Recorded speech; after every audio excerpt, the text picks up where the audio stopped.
She walked into a dead town with nothing but a worn bag and a letter. And inside that house waited two starving children, a broken man, and a secret that had been slowly killing them all.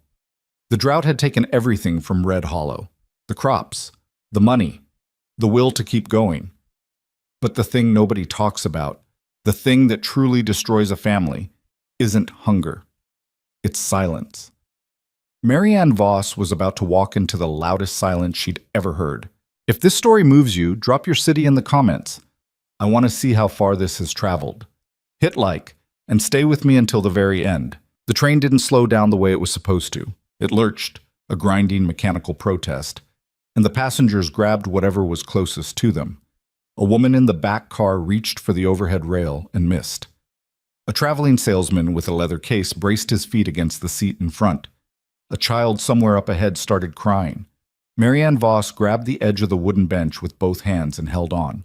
When the train finally groaned to a stop, the conductor walked the aisle with a lantern swinging from two fingers, looking mildly inconvenienced rather than apologetic. "Red Hollow," he announced, in the flat tone of a man reading off a list of things he didn't particularly care about. 15-minute stop. Marianne was already on her feet.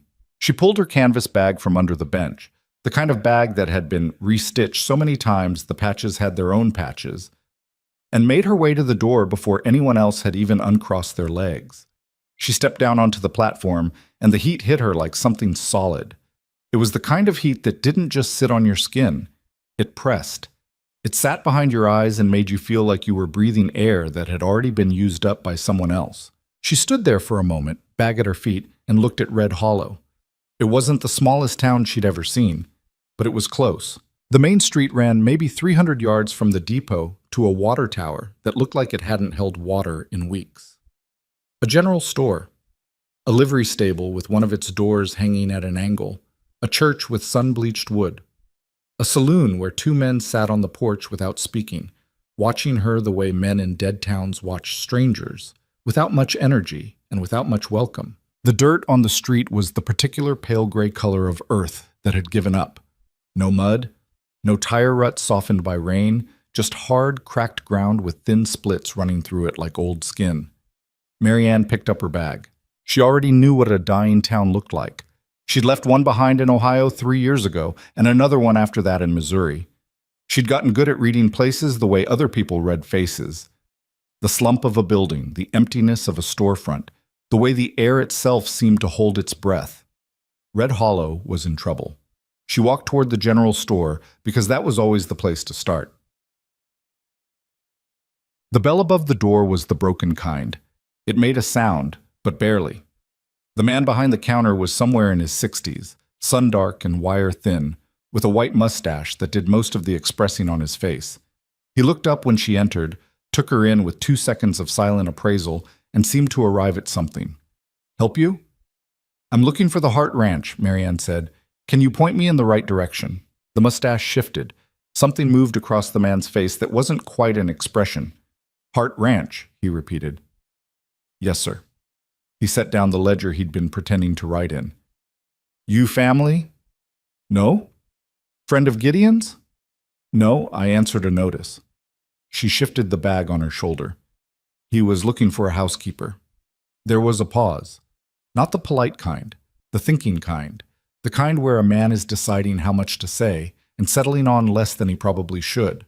"Ranch is about 2 miles east," he finally said. "Follow the main road out of town. Look for the split oak. Lane runs south from there." He paused again. "You got a horse?" "No." 2 miles in this heat's a fair walk." "I've walked further." He looked at her for another moment. Then he nodded once and picked his ledger back up. But he called after her before she reached the door. "Miss?" She turned. "His name's Gideon," the old man said. "The man at the ranch. He ain't—" He stopped, pressed his lips together, started again. "He's had a hard year." Marianne waited to see if there was more. There wasn't. "Thank you," she said, and went back out into the heat. She found the split oak.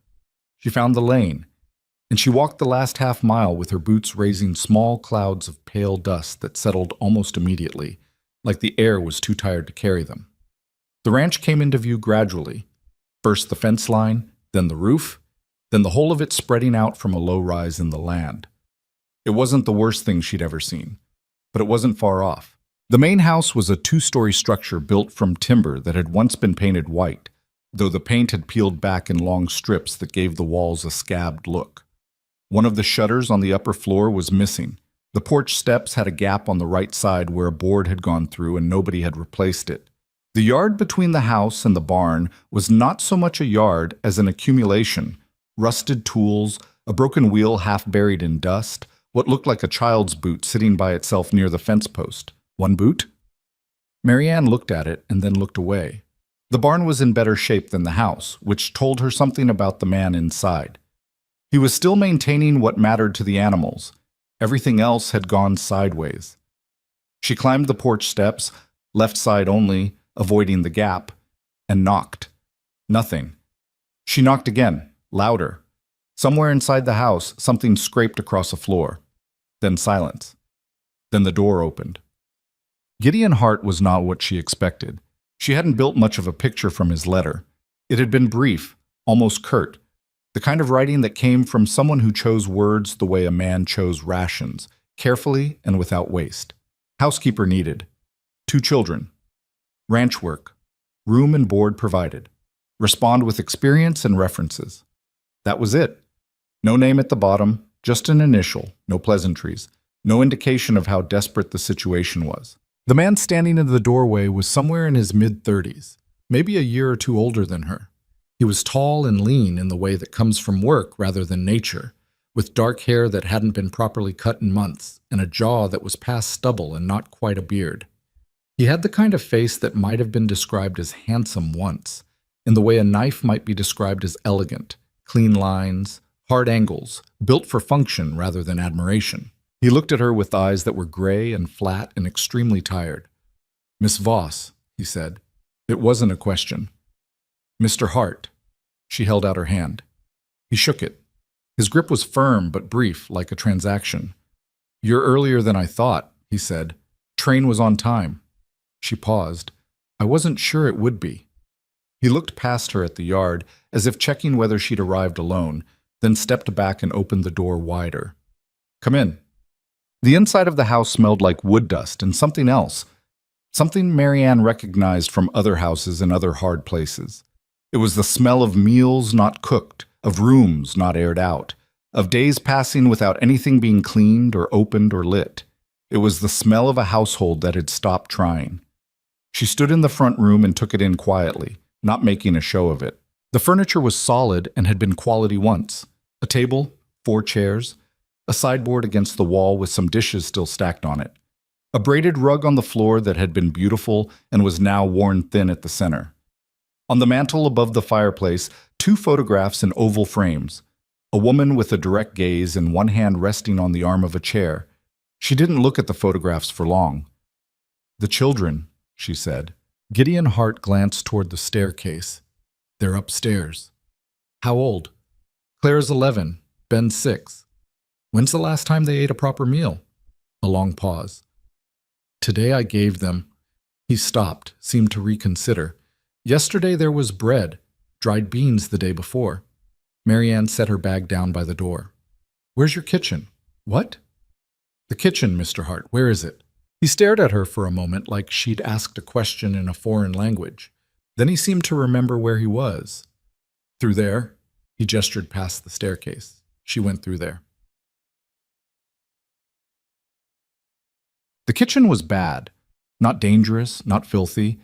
Just stripped down to almost nothing, the way a room looks when it's been used up without being resupplied. There was a wood stove, cold. A water pump over a low sink. A small table.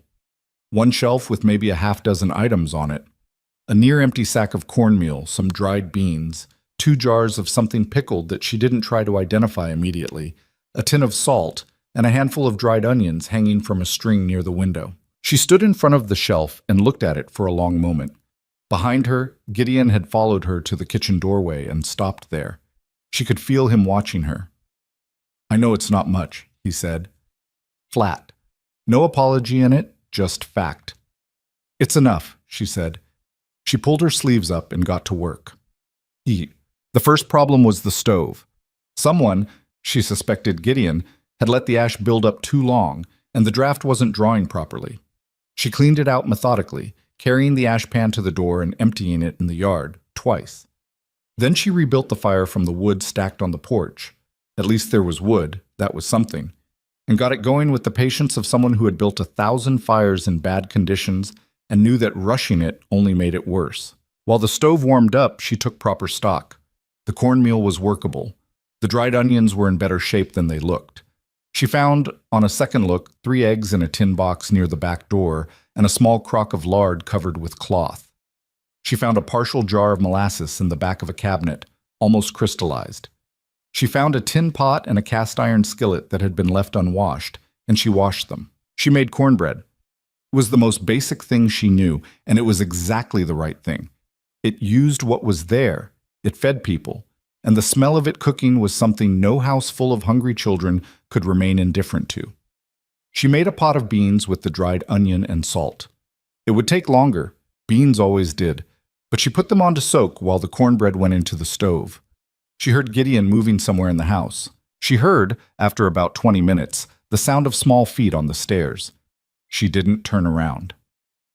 Chesn, the younger one, came into the kitchen first. She knew it without looking because of the way the movement sounded.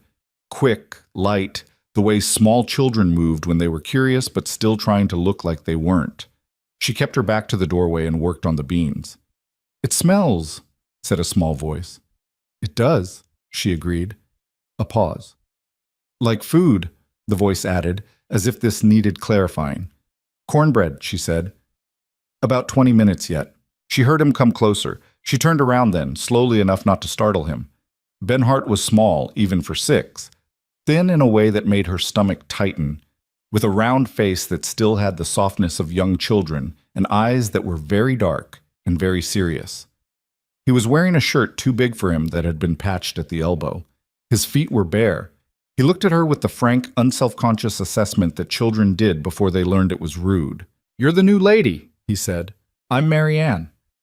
"Marianne," he repeated, trying it out. "Are you staying?" "For now," she said. "Are you hungry, Ben?" He looked surprised that she knew his name. Then he nodded, with the whole-body commitment that hungry children had. "Sit down, then," she said, nodding toward the table. "Not long now." Clara took longer. The cornbread was out of the stove and cooling on the shelf, and Ben was sitting at the table with his hands folded in his lap, waiting with the careful discipline of a child who'd been told too many times that patience was necessary, when Marianne heard the second set of footsteps on the stairs. These ones were slower, deliberate. Clara Hart appeared in the kitchen doorway and stopped there. She was tall for 11, all sharp elbows and coltish limbs, with her father's gray eyes and her mother's, presumably, thick dark hair pulled back in a braid that someone had done days ago and not redone since.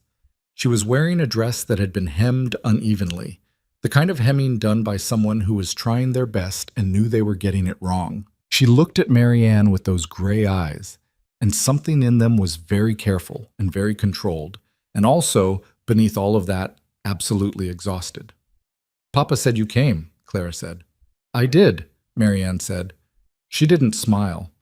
She'd learned with older children that smiling too quickly came across as performance.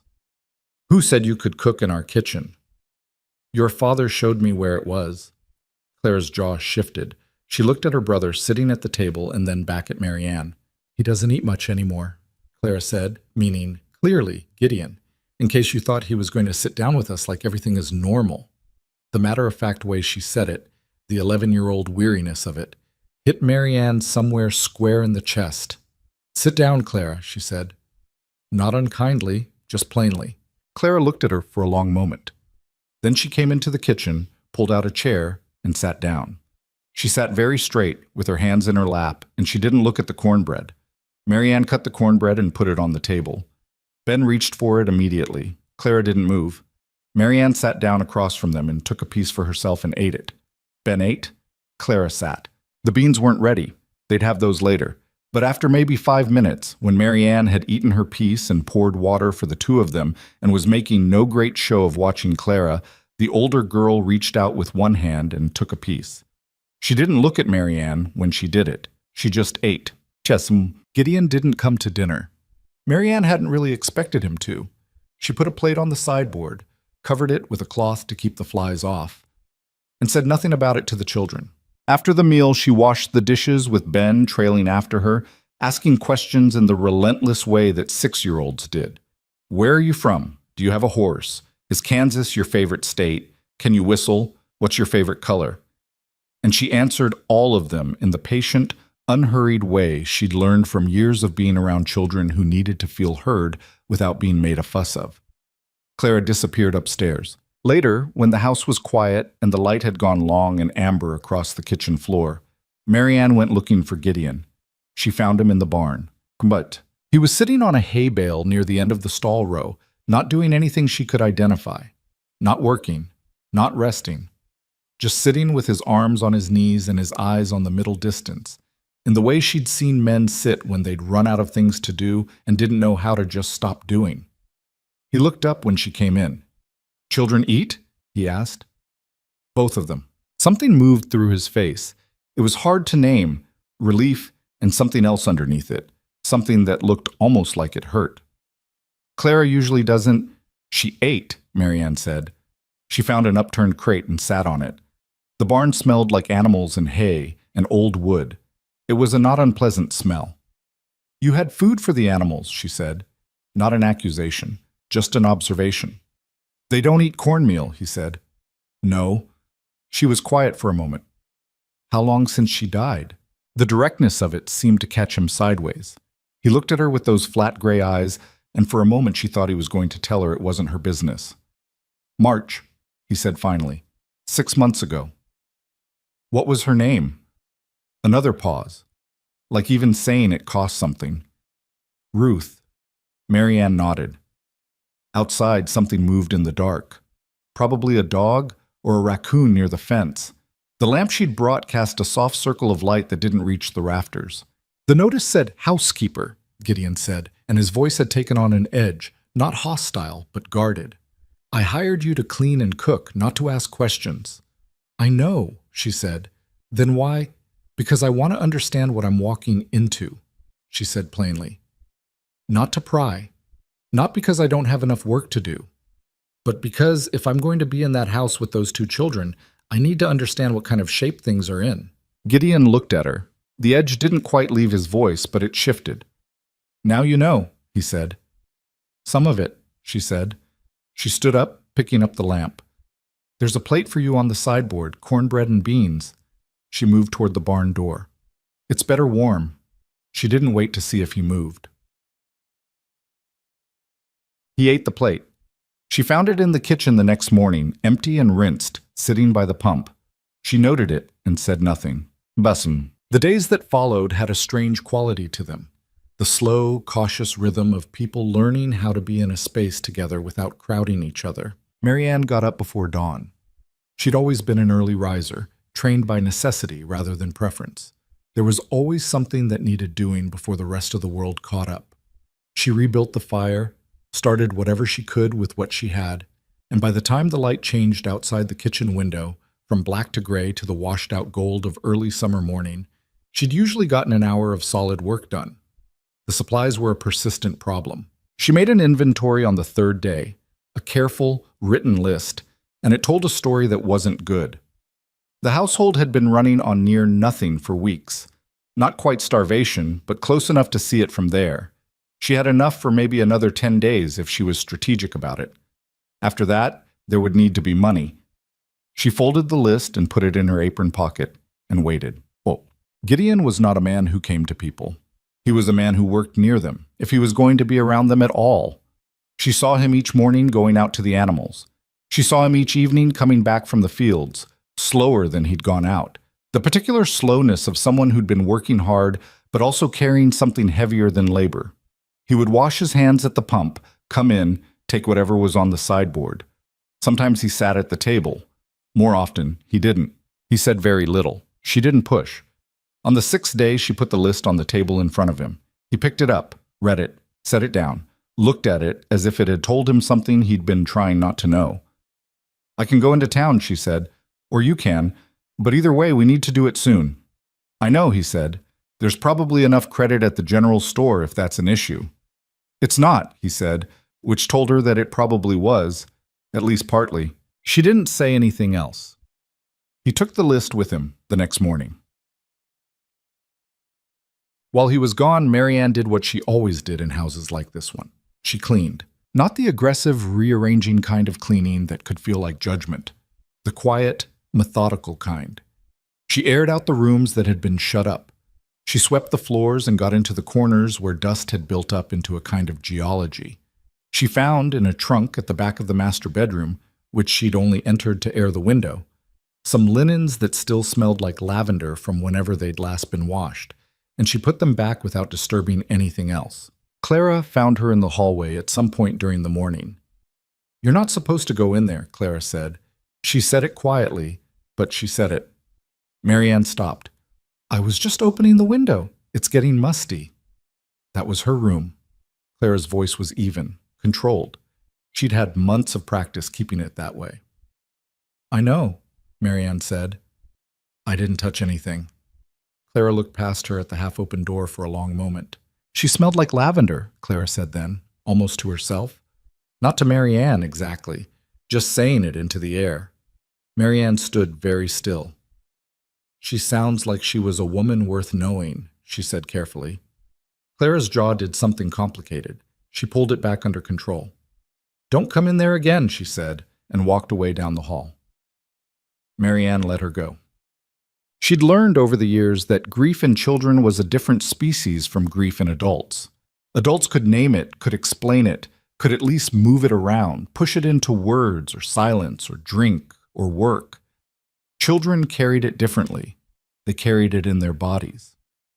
In the way Clara walked around the edges of rooms, as if she was always keeping something in her peripheral vision. In the way Ben sometimes stopped in the middle of doing something, playing with a piece of rope, looking at a beetle on the porch, and just went very quiet for 10 or 15 seconds, like a candle that had guttered. She didn't try to fix these things. She cooked. She cleaned. She mended. She found a basket of clothes near the stairs that had been sitting so long it had become furniture. Everyone had just stopped seeing it. She sat on the porch in the evenings and worked through it with a needle and thread, doing what could be done and setting aside what couldn't. A shirt of Ben's that had 3 holes in the elbow. Fixable. A dress of Clara's with the hem falling out. Fixable. A pair of Gideon's trousers with the knee worn through. Fixable, if she had the right patch. Ben came and sat beside her on the porch the second evening she did this.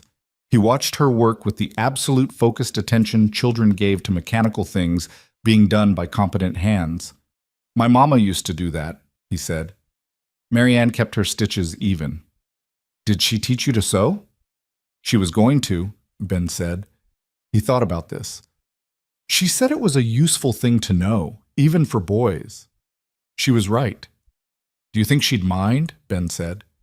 "If you did it instead." It was such a careful, considered question from a 6-year-old that Marianne had to breathe before she answered. "I think," she said, "that she'd want these clothes mended, and she'd be glad someone was doing it." Ben seemed to turn this over. "Okay," he said, and leaned against the porch post. They sat that way until the light ran out. Clara was still refusing real meals. She wasn't starving herself. She ate, but she ate the minimum, and she ate it standing up if she could manage it, or at the far end of the table, as if keeping a certain distance from the act of eating, from the act of sitting down to a meal the way families did. Marianne didn't comment on it. She just cooked, and made the food good when she could, and let it sit where Clara could take it when she chose. Then she noticed something. The girl lingered.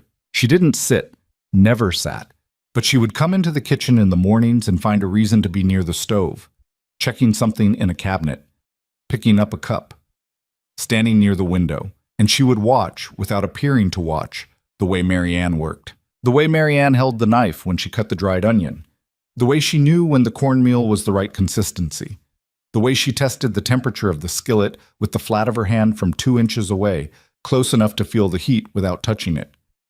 Marianne started narrating what she was doing. Not in the teaching voice, not, "and now we do this and then we do that," just the casual running commentary of someone working alone and speaking to the air. Getting the pan too hot before you add the fat is the fastest way to burn breakfast, she might say, not looking up. Takes about 2 seconds longer to do it right and saves you 20 minutes of scrubbing.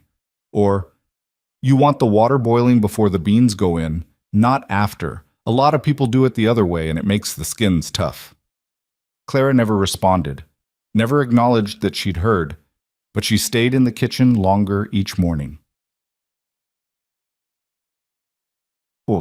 3 weeks in, something shifted. Marianne had been in the house long enough now that the rhythms had settled, the way rhythms do. They were still not quite a household yet, not quite functioning on the level of a real family, but they had stopped being a collection of strangers sharing a roof. Something in between, a tenuous middle state. Gideon was still distant. He worked. She gave him that. He worked without stopping from first light to last light, like a man trying to run ahead of something. And he came in and ate and said little. But he no longer looked at the kitchen with the particular blankness he'd had when she first arrived. The flat-eyed absence had taken on something more complicated. On a Sunday morning, near the end of July, he came into the kitchen while she was making biscuits and stopped by the door. "The Harmon family," he said. She kept working the dough. "What about them?"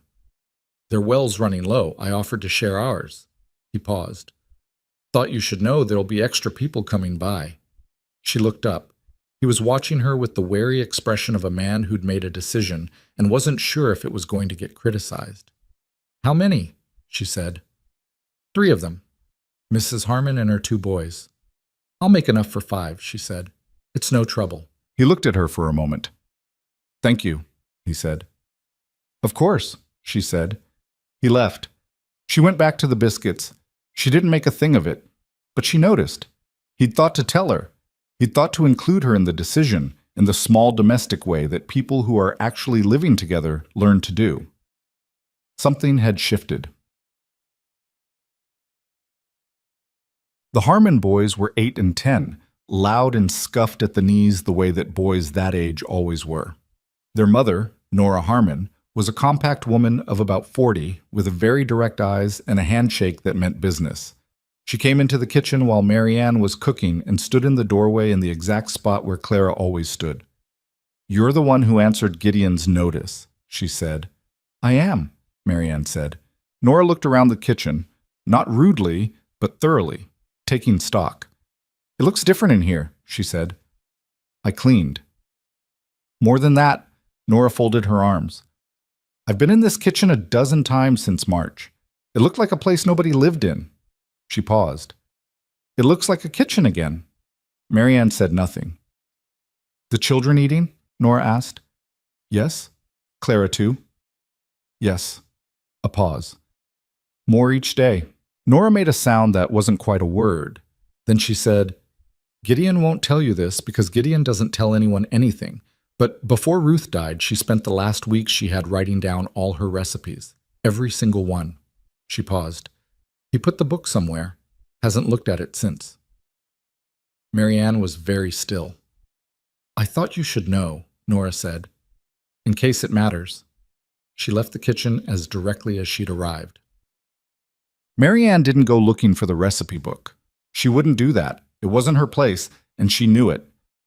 But she thought about it.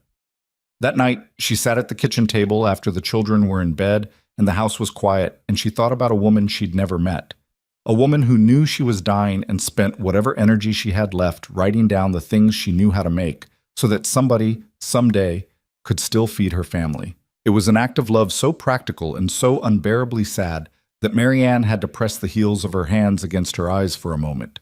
She sat like that in the quiet kitchen, and then she got up and put the lamp out and went to bed.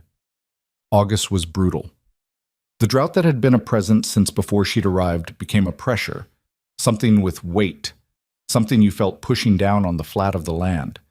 The creek east of the ranch dropped to a trickle. Neighboring ranches reported the same. The crops that had managed to survive until now started failing in earnest, and with them went the patience that desperate people hold on to for as long as they can. In town, she heard things. A family named Gruber had left, packed everything on a wagon, and gone north in the night without saying goodbye to anyone. The Prescott Ranch had lost their entire corn yield. Two men had a fight outside the saloon about a fence line that hadn't mattered until the water started running short. She walked back from town one afternoon with this sitting in her chest like a stone, and she found Gideon on the porch, standing very still and looking east. "You heard about the Grubers," she said, "this morning." She stood beside him on the porch. They were both looking east at the flat, colorless sky. "You thinking about leaving?" she said. It wasn't quite a question. He was quiet for so long she thought he wasn't going to answer. "It crosses my mind," he said finally. She waited. "Ruthie." He stopped, started again. He loved this place, that's the thing. His voice was very flat. Even when things were bad. She used to say. He stopped again. Marianne said nothing. She just stood there. She said there was no point running from hard times because hard times had good legs, Gideon said. She said you might as well dig in. The afternoon was dead quiet, not even wind. She was right about most things, he said, and something broke very slightly in the edge of his voice, not dramatically, just the small fracture of a man saying something true that hurt. Marianne looked at the sky. "The fence on the east side needs work," she said after a moment. He blinked at her. "What?" "I noticed it yesterday. 2 posts are loose. If a storm comes up, I know about the fence." "I know you know." She turned to look at him. "I'm just saying there's work to do." A pause. "There's always work to do." He looked at her for a moment, really looked at her, in a way he hadn't done since the first day, like he was trying to read something. "You're not soft," he said. "No," she agreed. He almost smiled. It didn't quite make it, but something changed in his face that was the rough equivalent of a smile. He turned and went inside. Marianne stayed on the porch for a while longer, looking east, and then she went back into the kitchen. September was when it cracked. The crack came not in one dramatic place, but in many places at once, the way a drought finally breaks, not with a single rain, but with pressure from a dozen directions. Clara came into the kitchen on a September morning and stood in her usual spot by the window. Marianne was making porridge with the last of the cornmeal.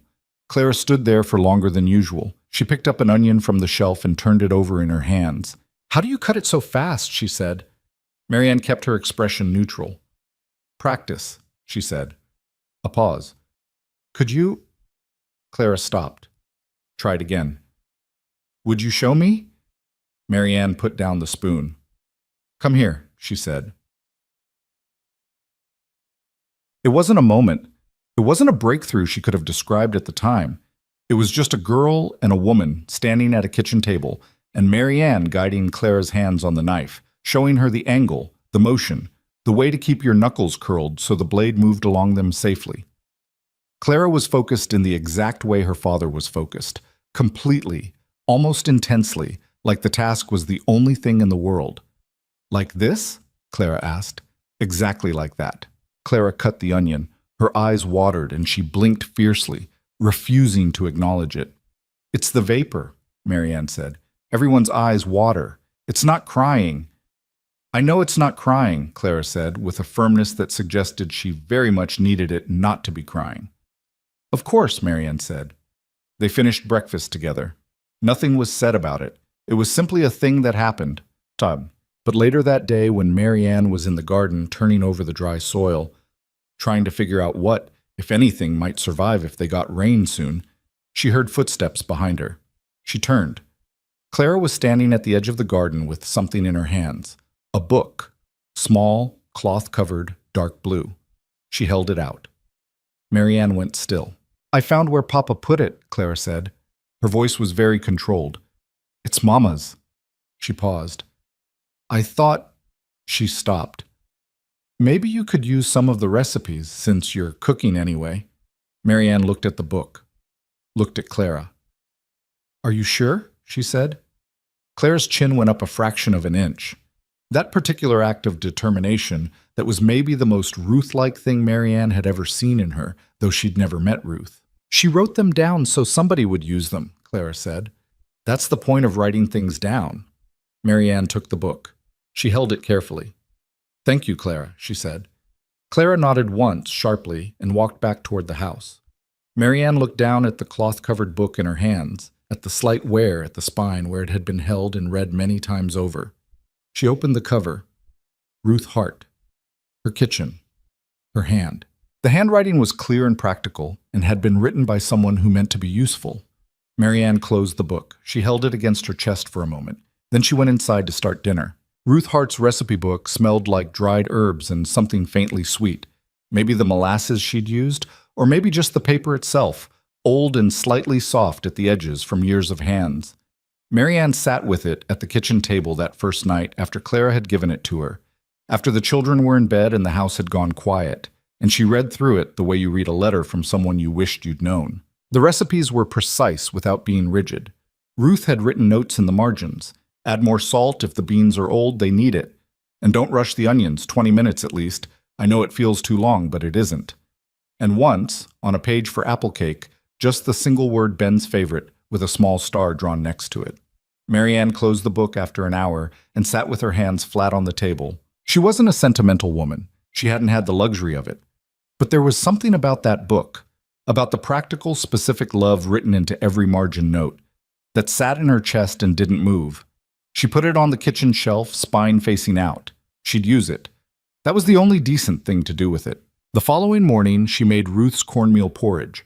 The recipe had a note that said, add a spoon of molasses when you have it, makes it something the kids will actually want. And when Ben came downstairs and saw the pot on the stove, something moved across his face, quick, like a shadow. He sat down without being asked. Clara came in, saw the pot, and stopped walking. Marianne kept her back to them and stirred. It's different, Clara said finally. It's from the book, Marianne said. The kitchen was very quiet. Clara pulled out her chair and sat down. She didn't say anything else, she just sat.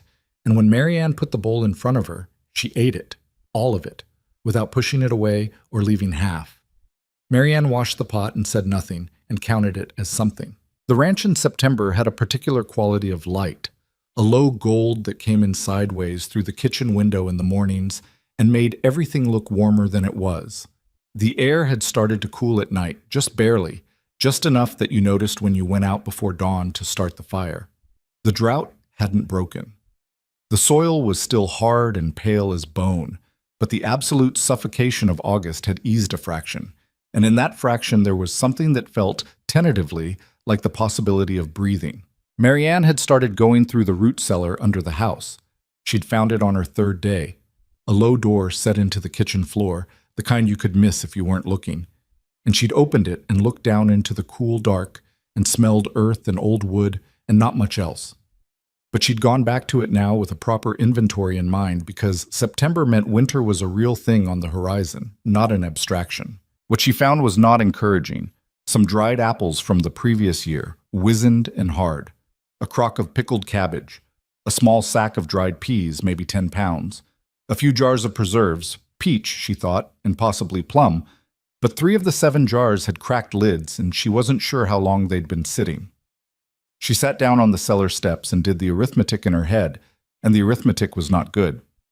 She went looking for Gideon. He was where he usually was at that hour, out near the east fence, doing the repair work she'd mentioned weeks ago.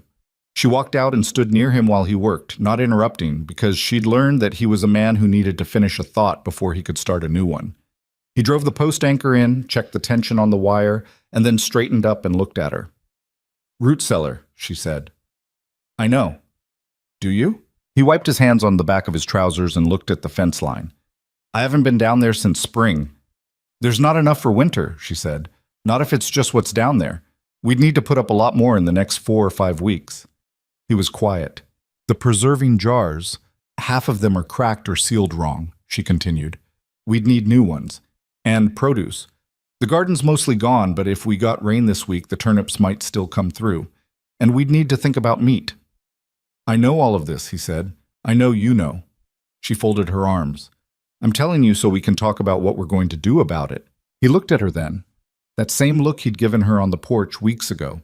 The one that seemed to be trying to decide something about her. He didn't look hostile. He looked like a man who had gotten very used to having these conversations alone in his own head and wasn't quite sure how to have them out loud with someone else. "Money's tight," he said. "I figured.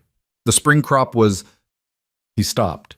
The spring crop had been Ruth's death, and the funeral and 2 months of a man barely getting out of bed, and everything that hadn't been done in those months. He didn't have to say it. "I can go into town," Marianne said.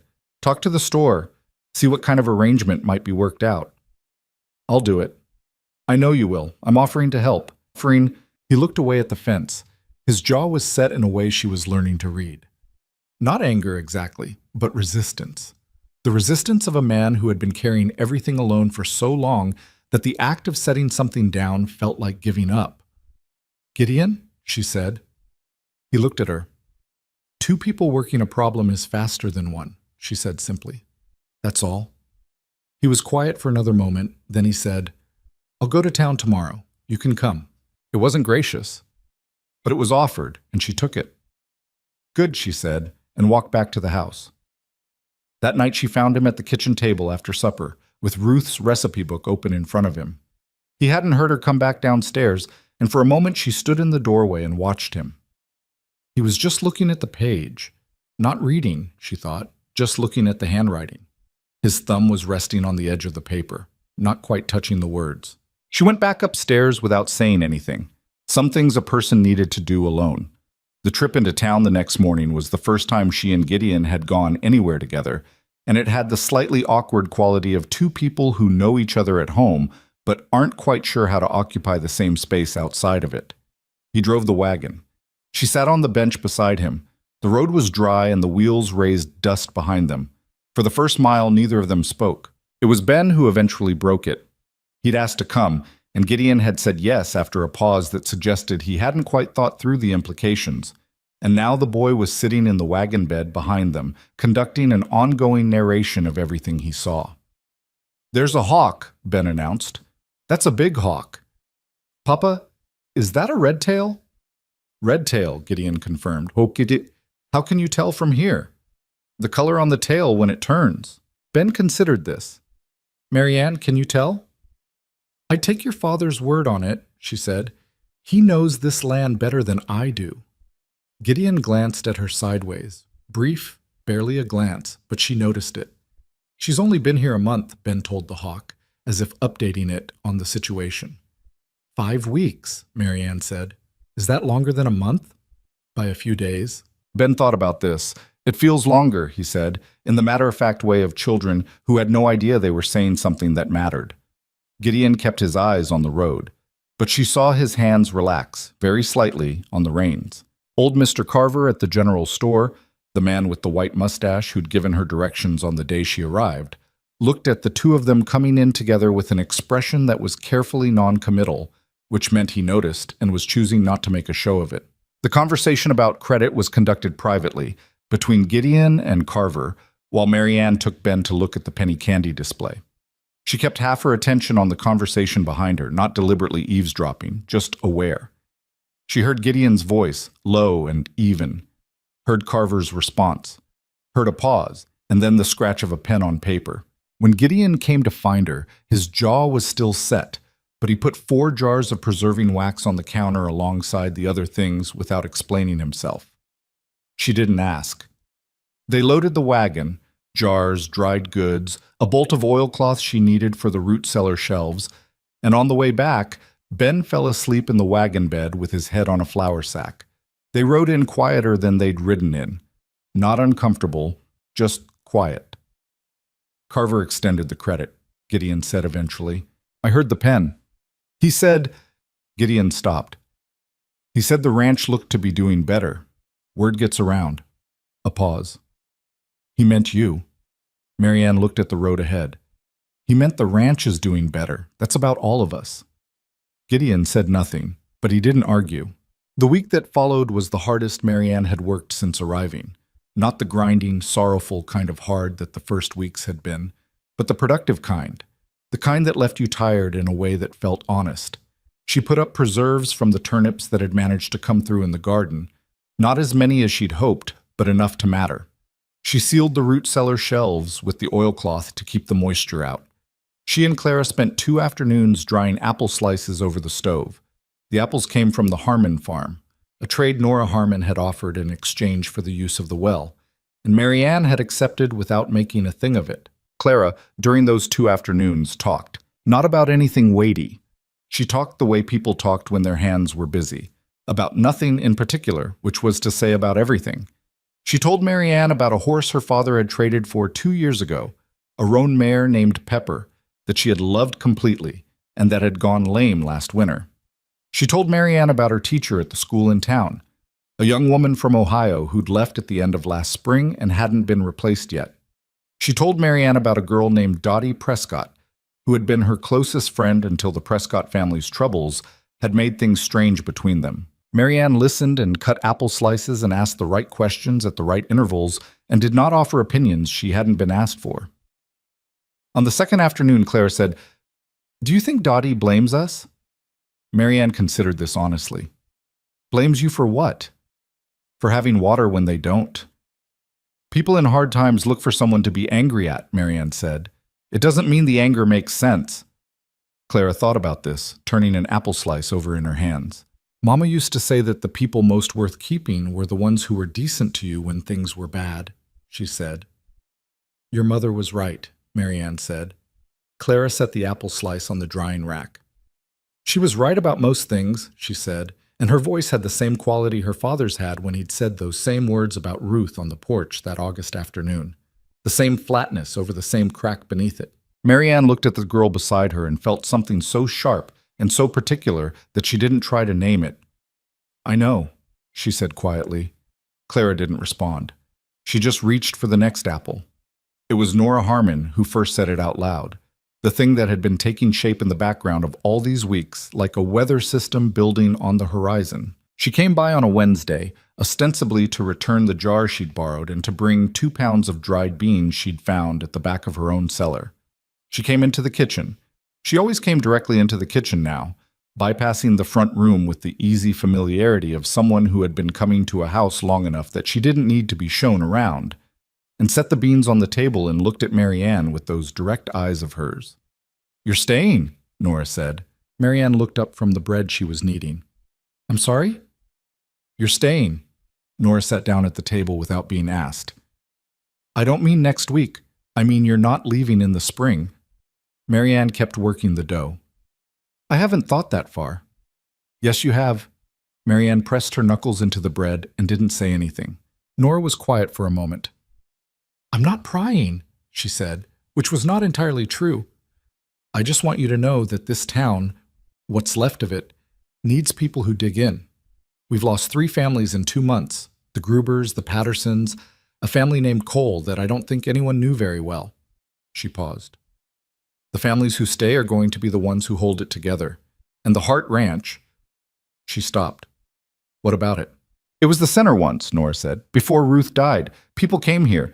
There were meals, it was where things happened. She looked at Marianne steadily. It could be that again. Marianne put the bread dough in the bowl and covered it with a cloth. That's a lot to put on a housekeeper, she said. You and I both know you're not just a housekeeper, Nora said. Marianne wiped her hands on her apron and looked out the window. The yard was dry and pale, and the single boot was still by the fence post. She kept forgetting to move it, kept seeing it and thinking tomorrow, and then forgetting. Something about that boot had become almost like a landmark to her. I don't know what I am, Marianne said. Came out more honestly than she'd intended. Nora seemed to understand that this was not an invitation for advice, and she didn't give any. She picked up her empty jar and stood. You'll figure it out, she said. You strike me as a woman who usually does. She left Marianne alone with the rising bread and the boot outside the window, and the question she hadn't answered. The thing about Gideon, the thing that was becoming increasingly hard to ignore, was that he was changing. It wasn't dramatic, it wasn't a single moment, it was the accumulation of small things that individually could be explained away, but together amounted to something she couldn't quite sidestep anymore. He had started coming to dinner, not every night, maybe 3 nights out of 7, sometimes 4. He would wash up at the pump and come in and sit at the end of the table. Always the end, always slightly removed, like a man standing in the doorway of a room instead of all the way inside it. And he would eat and listen to whatever Ben was talking about, which was always something, because Ben had opinions about everything from fence posts to the migratory habits of ducks. He had started talking to her, not about large things, about the ranch mostly. The water situation, the feed supply, the condition of the herd, the practical, operational language of a working farm.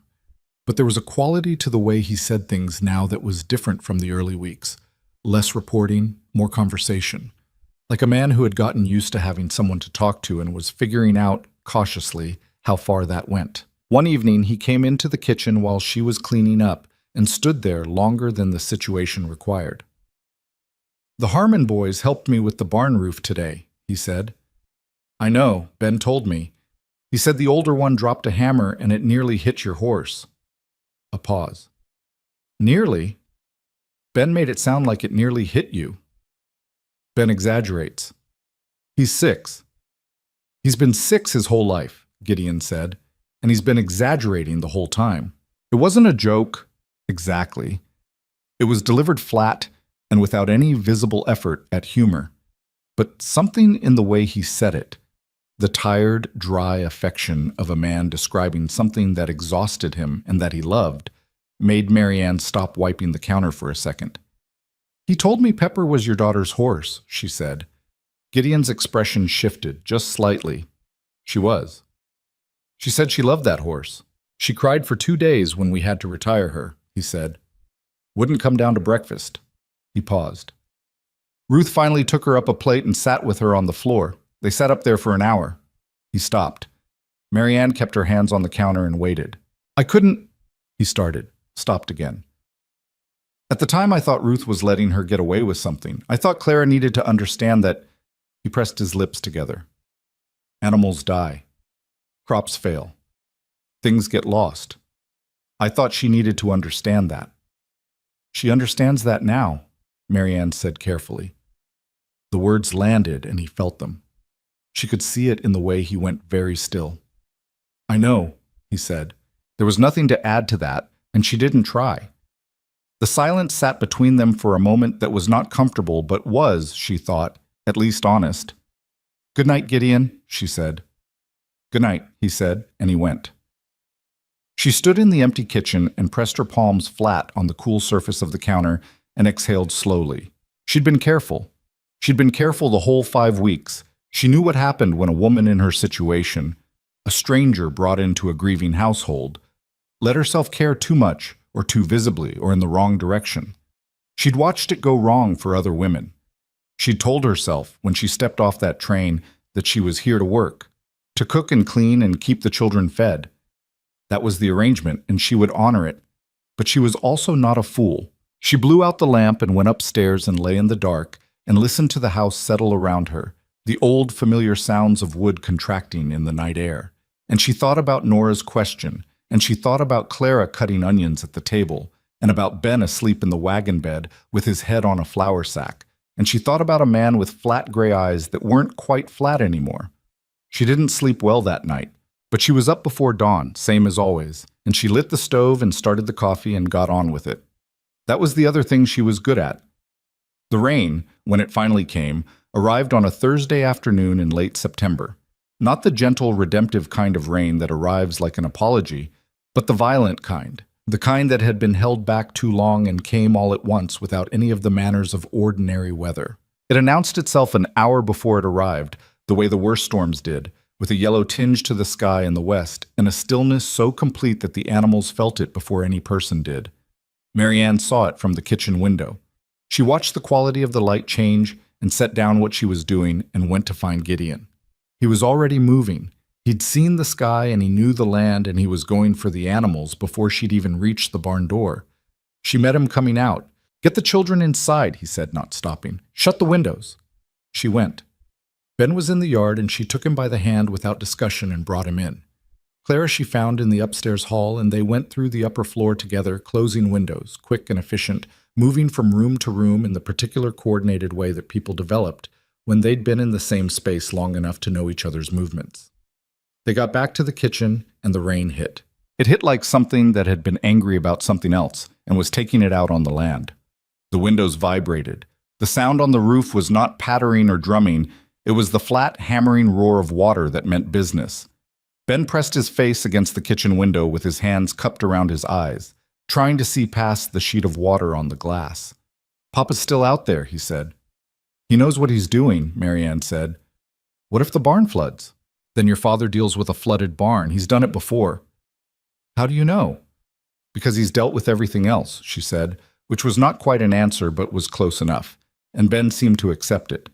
Clara was standing in the kitchen doorway with her arms folded, looking toward the window. She didn't say anything, but she didn't move away either.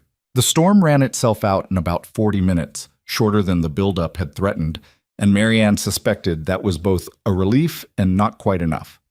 She'd heard enough about the drought to know that one September rain, even a violent one, wasn't going to fix what months of dry had done. When Gideon came in, he was soaked through. He stood on the kitchen floor and dripped and looked like a man who'd been in an argument with the weather, and both parties had come out of it battered. Animals? Marianne asked. Fine. Barn took some water at the south end. Not bad. He ran a hand over his face. Creek's up. How much? Enough. He looked past her toward the window. The rain had slacked to a serious but manageable fall. The Harmon place is lower than us. If this keeps up tonight, go, she said. He looked at her. I'll keep the children, she said. Go check on them. He looked at her for a moment with an expression she couldn't quite read. It had something in it that she recognized without wanting to examine too closely. And then he nodded and went back out into the rain. He didn't come back for 3 hours. When he did, he brought Nora Harmon and both her boys. Lower Field's flooded, he said, standing in the kitchen doorway with 4 wet people behind him and the look of a man who had already made one decision and was waiting to see if anyone was going to argue with the next one. They can't stay there tonight. Marianne was already getting blankets. That night, the Hart house had 7 people in it, 4 adults and 3 children and 1 very confused cat that had materialized from somewhere and taken up residence on the kitchen windowsill. Nora and Marianne fed everyone from what was there. It was not fancy. It was beans and the last of the cornbread and dried apple slices, and they made it stretch the way women who knew scarcity made things stretch, by not wasting and not asking questions. The children ate at the table together, all 5 of them, in one loud mass of talking and stealing food from each other's plates and arguing about nothing important. Clara sat at the table. She sat at the table and she ate her dinner, and she was Marianne registered, talking to Nora's older boy about something, a complaint about the quality of the fishing on the creek this summer, if she was hearing it right. And she was talking the way 11-year-olds talked when they forgot they'd decided not to talk. Too fast. Too much. With her hands moving. Gideon sat down. He didn't sit at the end of the table this time. He sat at the middle because Nora's boys had taken the ends, and he just sat there, in the middle of his own table, with people around him and noise and a plate in front of him, and after a moment he just started eating. He caught Marianne's eye across the table. She looked away first. Later, when the children were settled and Nora had taken the small bedroom off the kitchen and the house was as quiet as 7 people could make it, Marianne sat on the porch steps in the dark and listened to the rain, which had come down to a steady, soft thing now, the kind that actually soaked in rather than ran off. The door opened behind her. Footsteps. Gideon sat down on the step beside her, not close, a respectable distance, and said nothing. They sat in the dark and listened to the rain fall on dry land. She would have liked tonight, he said. Marianne knew who he meant. Full house, she said. She always said the table should have extra chairs, he said. I thought she was being impractical. He was quiet. She wasn't impractical about much.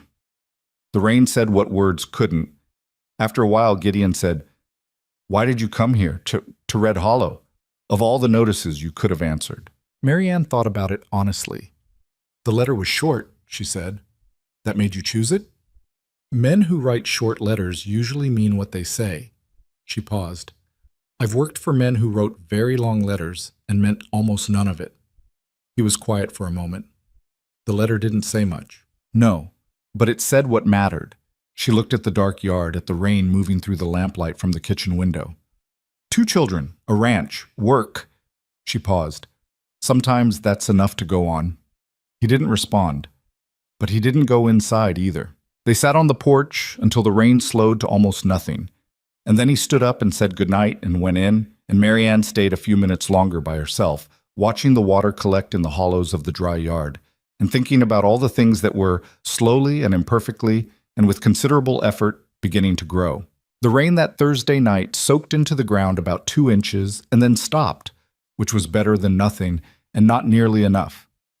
By Saturday morning, the surface of the yard was already hardening again at the edges, the way desperate land did, drinking fast and then sealing itself against the possibility of more disappointment. The creek stayed up for 3 days. The Harmon lower field drained slowly. Nora and her boys went home on Sunday with a jar of dried apples and a quiet between her and Marianne that had the quality of an understanding neither of them had needed to say out loud. The ranch felt different after that night, not fixed, not transformed into something easier, but different in the way a room felt different after you'd opened a window that had been stuck all winter. Same room, same furniture, same walls, but the air had moved through it and left something changed. Gideon started coming to dinner every night. He didn't announce this. He didn't make a thing of it. He simply appeared at the table, washed and quiet, in the reliable way that suggested he'd made some internal decision and wasn't going to discuss it.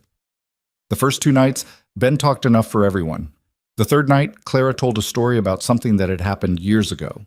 A raccoon that had gotten into the kitchen and knocked over a crock of molasses and tracked it through 3 rooms. And the way she told it was so unexpectedly funny, in a dry, understated way that was entirely her father's, that Gideon made a sound that was almost a laugh. Almost. Marianne looked down at her plate and said nothing, but she heard it. October arrived with a cold that had teeth, the kind of cold that reminded you Kansas wasn't playing its seasons, that winter out here was a real and serious thing. The mornings went from cool to genuinely bitter almost overnight, and Marianne added a second layer to Ben's clothes and dug out the heavier blankets from the chest in the upstairs hall and put more wood on the pile beside the porch. The drought had technically broken. There'd been 2 more rains since the Thursday storm, both smaller, both insufficient. But broken and healed were different things, and every family within 10 miles of Red Hollow was working from the same grim arithmetic, what they had put up divided by how long they needed it to last. The news from other ranches wasn't good. Tom Prescott came by on a Tuesday, Dottie's father, the one whose corn had failed entirely back in August, and he sat on the porch with Gideon for an hour while Marianne worked in the kitchen with the window cracked an inch. She wasn't trying to listen, but voices carried. Prescott's voice was the voice of a man at the edge of something, tight and controlled on the surface and fraying underneath, the way a rope looked right before it snapped. "I can't feed them through February," he said. "I've run the numbers 6 different ways." Gideon said something she didn't catch. "I'm not asking for charity," Prescott said, sharper. I'm not. I don't know what I'm saying." A pause. "Margaret thinks we should go north. Her sister's in Nebraska." Silence. "What do you think?" Gideon said. Another pause. "I think I've been on this land for 11 years, and I don't know who I am if I leave it." Marianne stopped what she was doing and stood very still. She heard Gideon say quietly, "I know." When Prescott left, Gideon came into the kitchen and stood near the doorway in that way he had, close enough to talk, not quite committing to staying. "Prescotts are struggling," he said. "I heard." He looked at her. Not accusatory, just checking. "Their corn went in August," she said. "I've been thinking about it." She turned from the stove. "How much dried corn do we have in the cellar?" He thought about it. "Maybe 40 pounds. Maybe a little more." "What would it take to get through winter with 30? He was quiet for a moment, doing the same arithmetic she'd done. "Tight," he said, "but manageable." "Then we can spare 10 pounds, she said.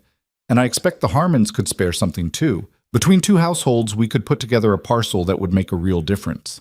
He looked at her steadily. "It's not charity," she said, before he could say what she knew he was thinking. "It's neighbors." "Prescott won't take it easy." "No," she agreed. "He won't. But his daughter is Clara's friend, and Margaret Prescott doesn't have that kind of pride." She paused. "Men's pride is a costly thing in winter." Something flickered in his face. "You're not wrong," he said, which, from Gideon Hart, was about as close to "you're right" as she'd heard him get. He went to the cellar. She heard him moving things around down there. When he came back up, he had a cloth sack in his hands that he set on the table without comment, and she understood that she was to handle the rest of it. She went to see Nora the next morning. Nora's response to the plan was immediate and practical. She added dried beans and a small sack of wheat flour to the parcel, then stood back with her arms folded and said, "Someone should go with you. Prescott will take it better from Gideon."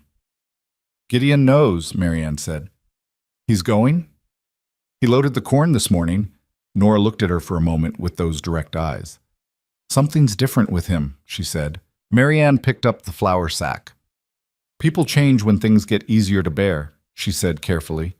Nora made the sound she made when she thought someone was underselling something but had decided not to push. She helped carry the parcels to the wagon.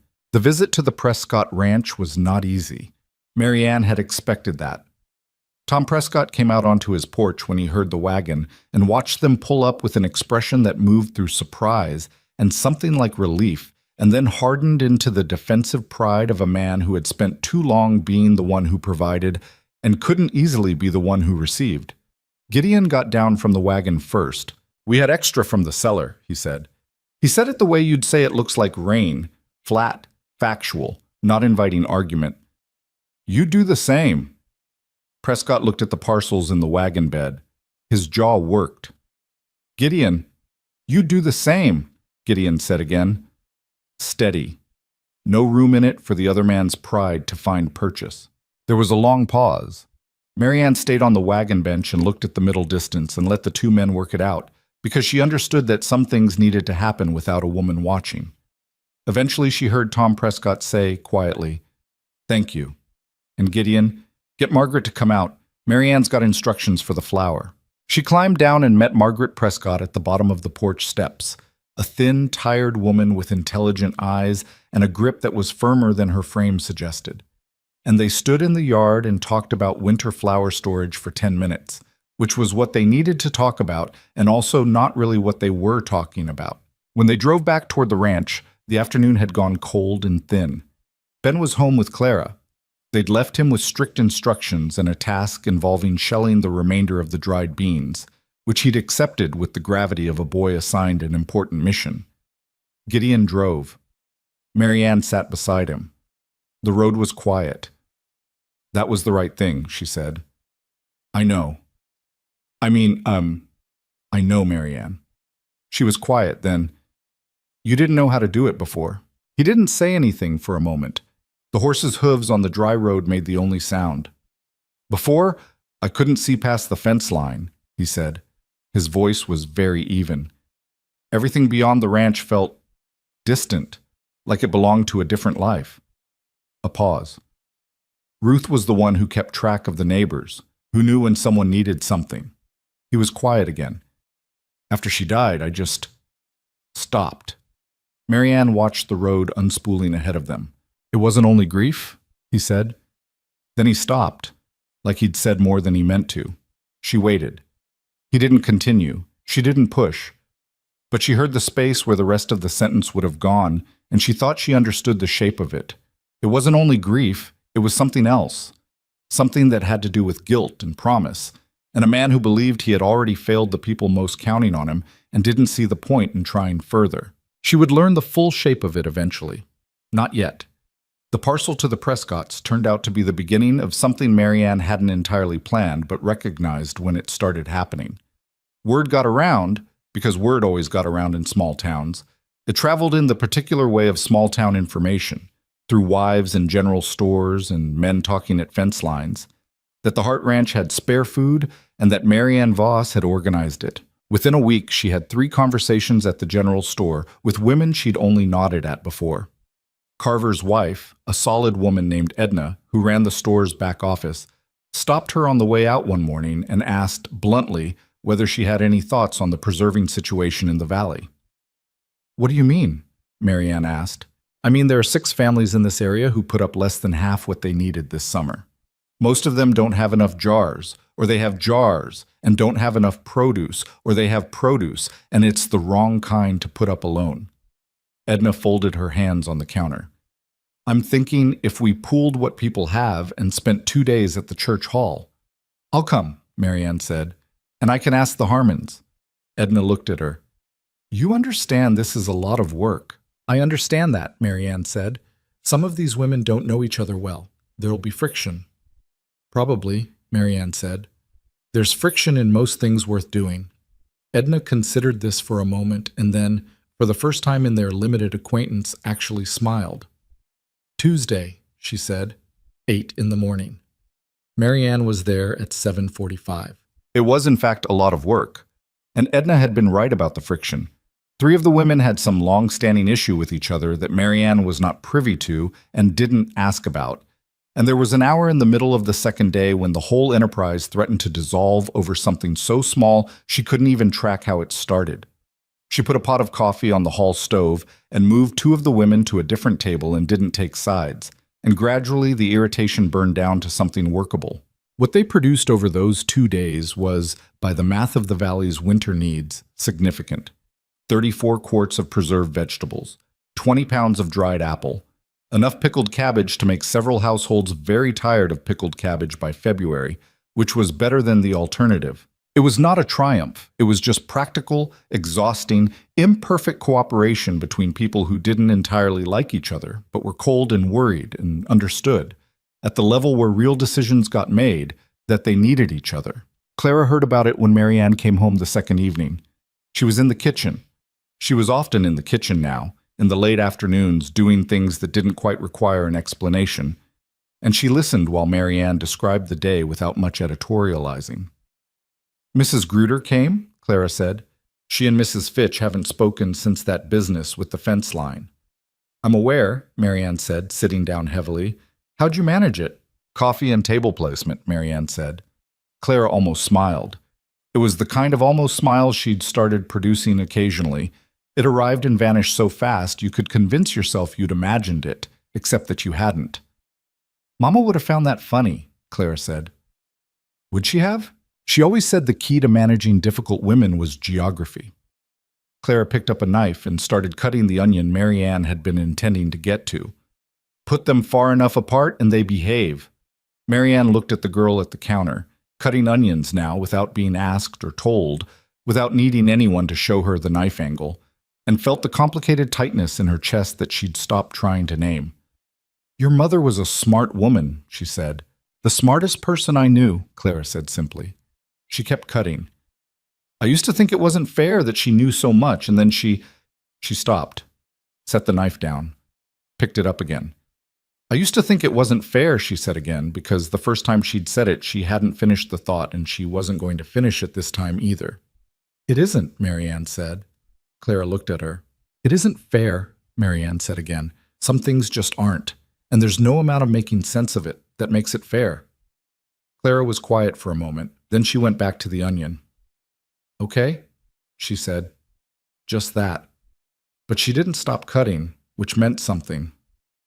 The night the storm hit Red Hollow in earnest was the 14th of October, and nobody was ready for it in the way you were never quite ready for something you knew was coming but couldn't time. Marianne heard it change in the afternoon, the particular drop in temperature that came ahead of a serious storm, a drop that happened in your skin before it happened in your thoughts. She went to Gideon, who was in the barn. We need to talk about the Harmons, she said. He was nailing a loose board on the stall wall and he stopped. What about them? Their roof was bad after the September rain. Nora told me the east corner's been letting water in. She looked at the sky through the barn door, the sky that had gone the particular yellow-gray of serious winter weather. If this is what I think it is, I'll go, he said. He put down the hammer. Take the extra tarp from the cellar, she said. The heavy one. And rope. He looked at her. You've thought this through. I've been thinking about it since yesterday, she said, when the temperature started dropping. He studied her face for a moment. That thing he'd been doing more lately, looking at her in a way that was less about assessing and more about something she couldn't quite characterize. Stay with the children, he said. Keep the fire going. Obviously, she said, and he almost smiled, actually almost, the closest he'd gotten yet, and went to get the tarp. She watched him ride out toward the Harmon place, and then went inside and got every blanket she could find and stoked both fireplaces and put a large pot of something on the stove, because whatever happened tonight, people were going to come in cold. The storm came at 7 in the evening. It was not like the September rain. The September rain had been violent and temporary, a weather system with a temper. This was the other kind, sustained, cold, deliberate, The kind of storm that didn't have a temper because it didn't have a mood at all. It just came, and it intended to stay for a while. Wind drove the rain nearly horizontal against the windows. The temperature outside dropped 12 degrees in 2 hours. Ben had stationed himself at the kitchen window with the focused vigilance of a small sentry watching for his father's return. "He'll be a while," Marianne said. "Come and eat." "What if the Harmon roof collapses?" "Then your father will have done what he went to do and they'll shelter here tonight." "What if he can't make it back? Then he stays there tonight. Your father knows what he's doing in bad weather." "How do you know that?" "Because he's been on this land for years," she said. "And because I've watched him work. He doesn't make careless decisions." Ben considered this with the measuring look he sometimes got, a look that was entirely too old for his face. "Do you like my papa?" he said. Marianne got up and brought him a bowl of stew without answering. "It's a real question," Ben said. "It's a complicated question," she said. "It doesn't seem complicated." "Eat your stew, Ben." He ate his stew, but he watched her with those dark eyes that missed considerably less than people gave him credit for. Clara was quiet that night, eating her supper and then sitting near the fireplace with a book she wasn't quite reading. Marianne sat across from her and mended one of Ben's shirts and listened to the storm outside and tried not to think too hard about what was happening 2 miles away at the Harmon place. She'd learned over the years that worrying in detail was less useful than worrying in general and then doing something with your hands. So she kept her hands moving and listened to the storm and waited. Gideon came back at 10 o'clock. He came back with Nora and both boys.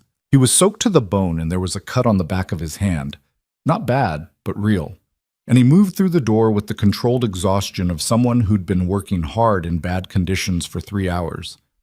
The Harmon boys came in behind him and stood dripping on the kitchen floor, looking both shaken and thrilled in the way that boys were when something dangerous had happened and everyone was safe. "Roof held," Gideon said, answering the question before she asked it. "Tarp bought it enough time. But they can't stay there tonight." "I made up the extra room," Marianne said. She looked at his hand. "Sit down." "It's nothing." "I know it's nothing. Sit down anyway." He sat down, which 3 months ago he would not have done.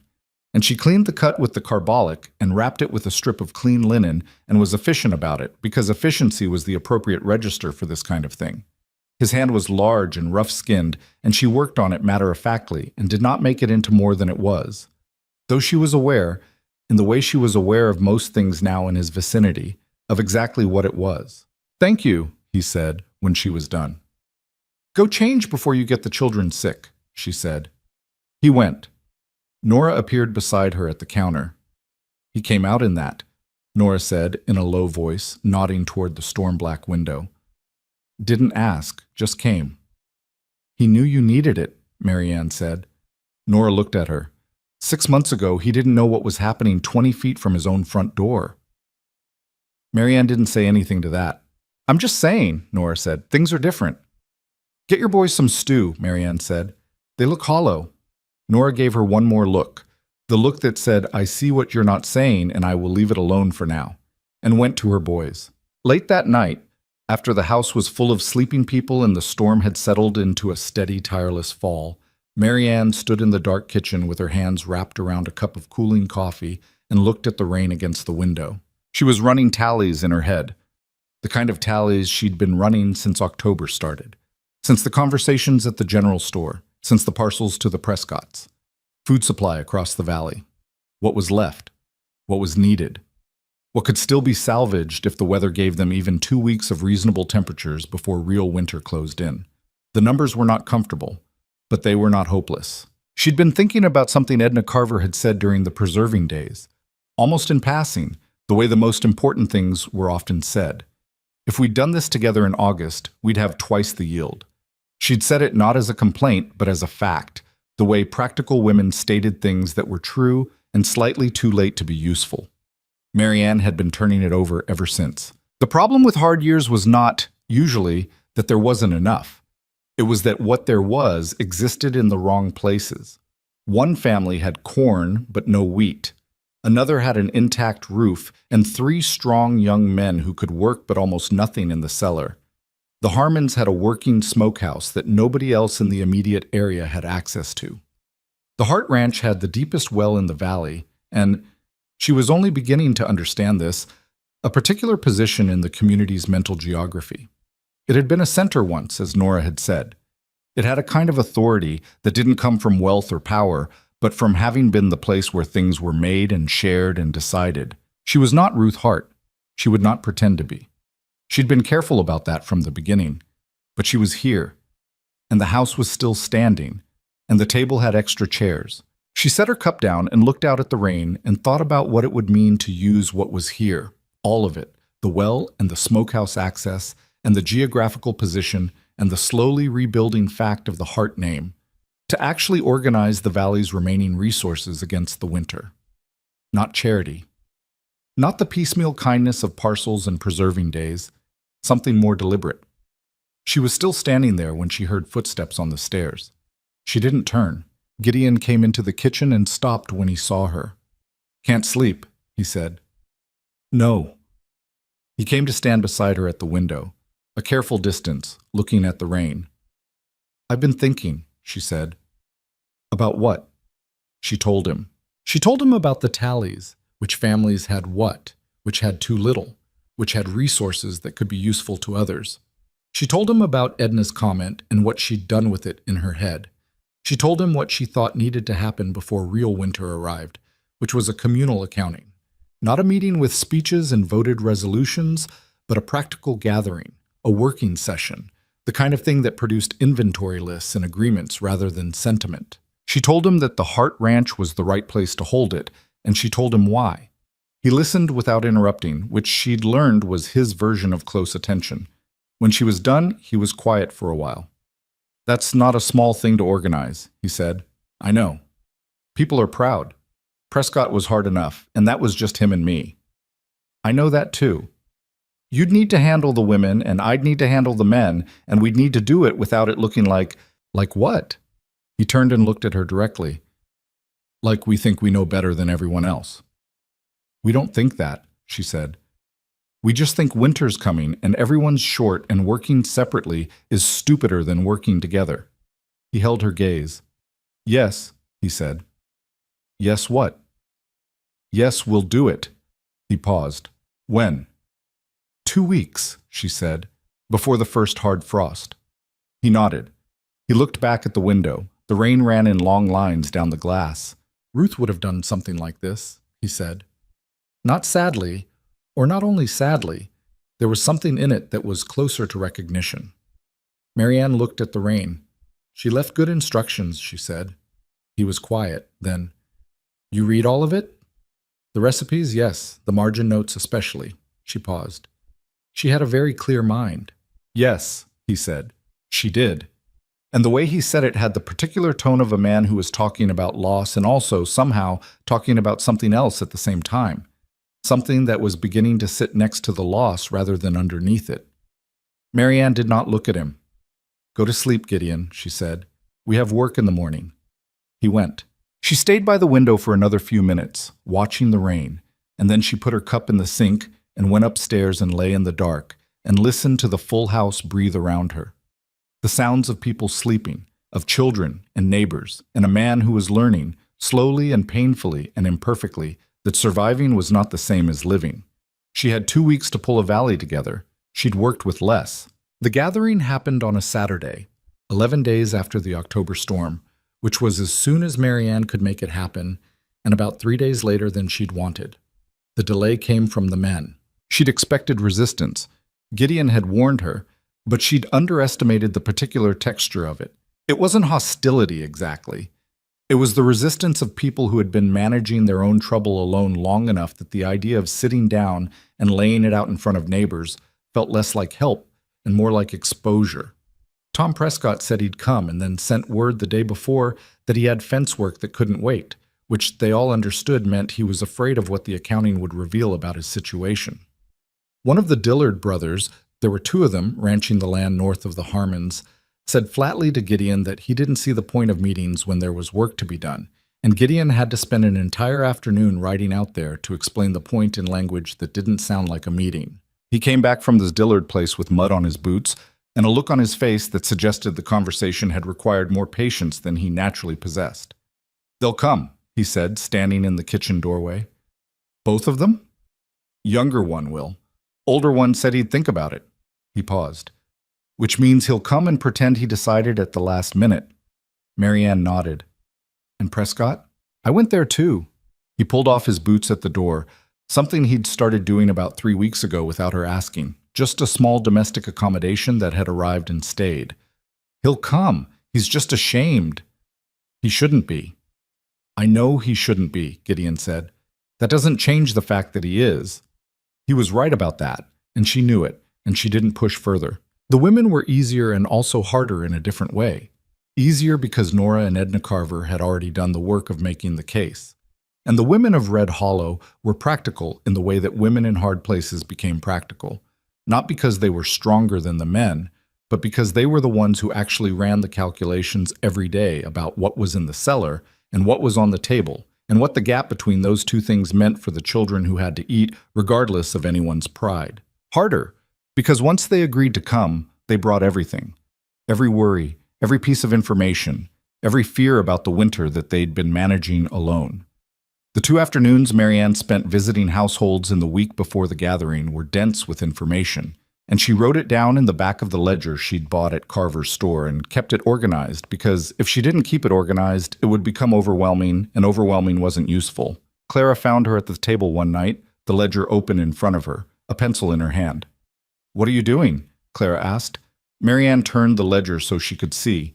Inventory. Who has what? What the valley needs to get through February. Clara looked at the columns. She was quiet for a moment, reading. The Fitch family has almost nothing, she said. They lost the most, and there are 6 of them. They won't take help. Mr. Fitch is worse than Mr. Prescott. I know, Marianne said. I'm thinking about that. Clara pulled out a chair and sat down without being asked, which was something she did now with the ease of someone who had stopped calculating whether she was welcome. She looked at the numbers. If you put it as a trade, Clara said slowly, he might take it. Mr. Fitch is good with horses.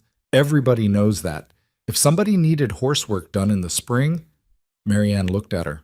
Then it's not charity, Clara said. It's just forward payment. Marianne looked at the column next to the Fitch name. Then she made a note.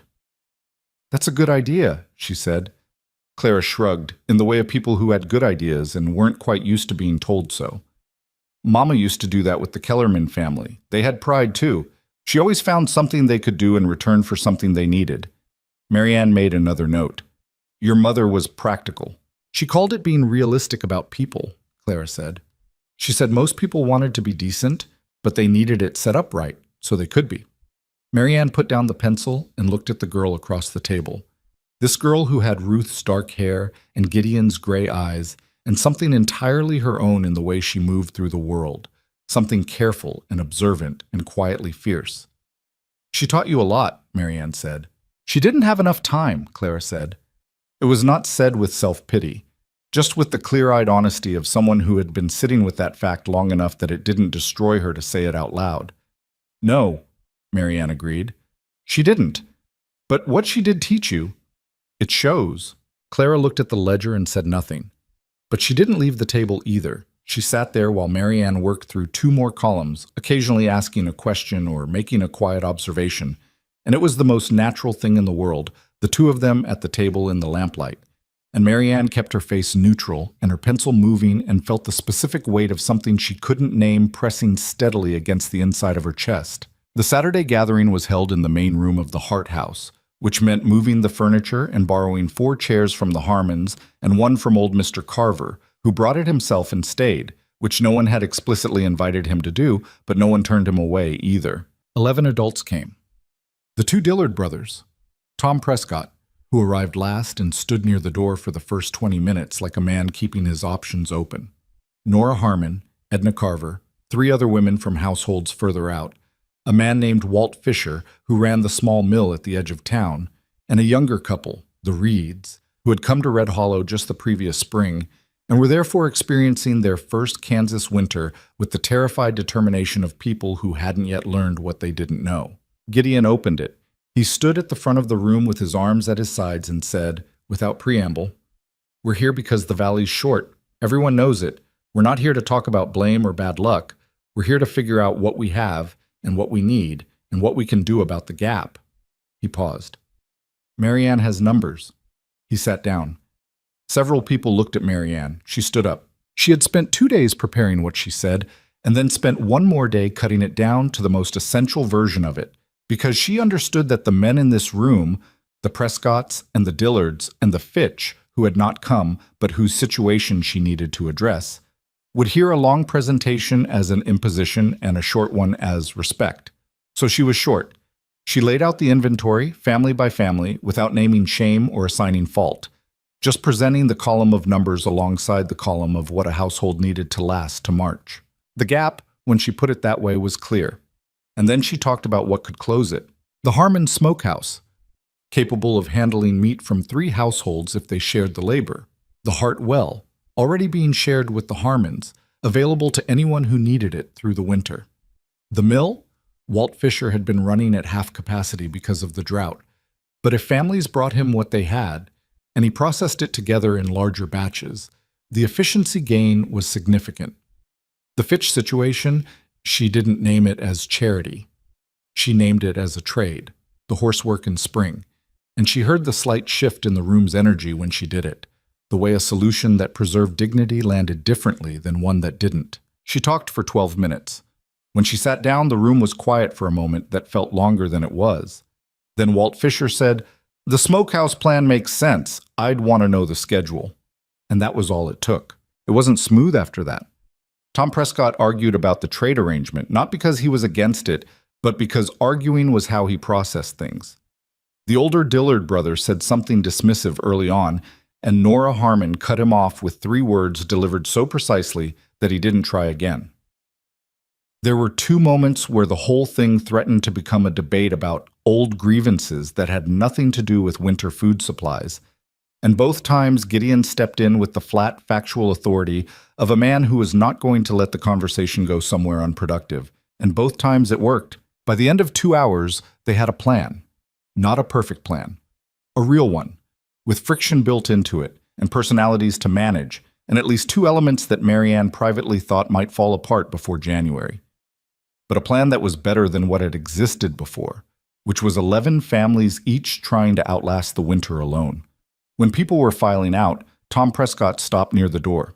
He looked at Gideon. "Good thing," he said. That was all. Gideon nodded once.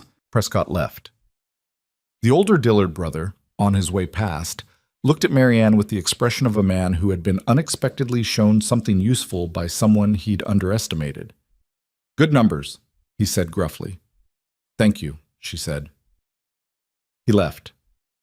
Nora was the last to go, and she stood in the doorway for a moment and looked at Marianne with an expression that contained approximately everything she wasn't going to say. "Tuesday," Nora said. "First smokehouse day. I'll need you at 7. "I'll be there at 6:45, Marianne said.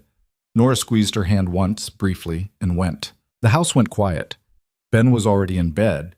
He'd been put up early, with protests because the gathering required adult space. Clara was upstairs. Marianne stood in the front room that still had the borrowed chairs in it and the particular atmosphere of a space where something had happened. And she felt the specific exhaustion of the kind of work that ran on nerve and attention rather than muscle. She heard Gideon behind her. "You need to sit down," he said. "I'm fine. You've been on your feet since 5 this morning." She turned around. He was standing in the middle of the room with a look on his face that she'd been seeing more of lately. The one that was trying to be just practical and wasn't quite succeeding. "I'll help you move the chairs back tomorrow," she said. "I'll do the chairs," he said. "Sit down, Marianne." She sat down. He brought her a cup of coffee, not asked for, just brought, and sat in the chair across from her, and for a while neither of them said anything. The fire had burned low and the room had the amber, settling quality of a late evening in a house where the work was done. "It went well," he said. "Parts of it. The important parts." She held the cup with both hands and let the warmth into her palms. "Prescott will be the weak link." He agreed, but he's still ashamed of his situation. He might pull back when it comes to actually doing the smokehouse. "I'll talk to him." "Don't make it about pity." "I know not to make it about pity," he said, with a slight edge that wasn't quite irritation. It was the edge of someone who felt he'd earned enough credit by now to be trusted on a basic point. She looked at him. "I know you do," she said. "I'm just thinking out loud."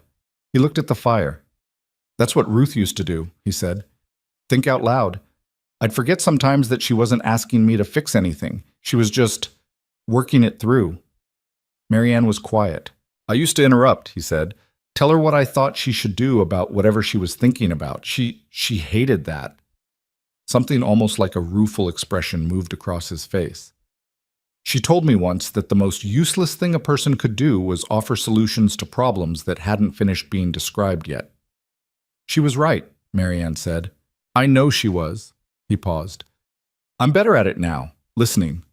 He looked at her. She'd probably find that funny, that I learned it after.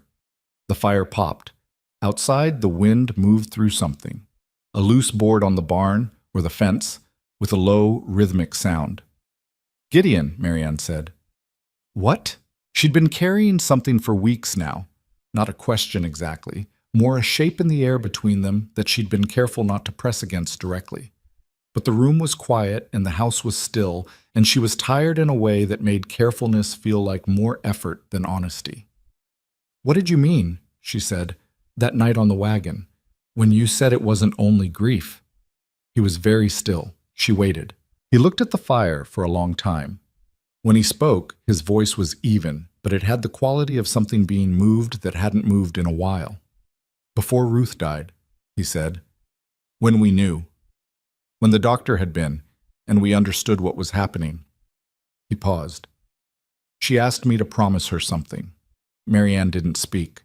"She asked me to promise I'd keep the children safe, keep the ranch, keep going." He pressed his hands together, leaning forward with his elbows on his knees. "She made me say it out loud. She was very specific about it. She wanted to hear the words." "And you promised?" "Yes." His jaw tightened.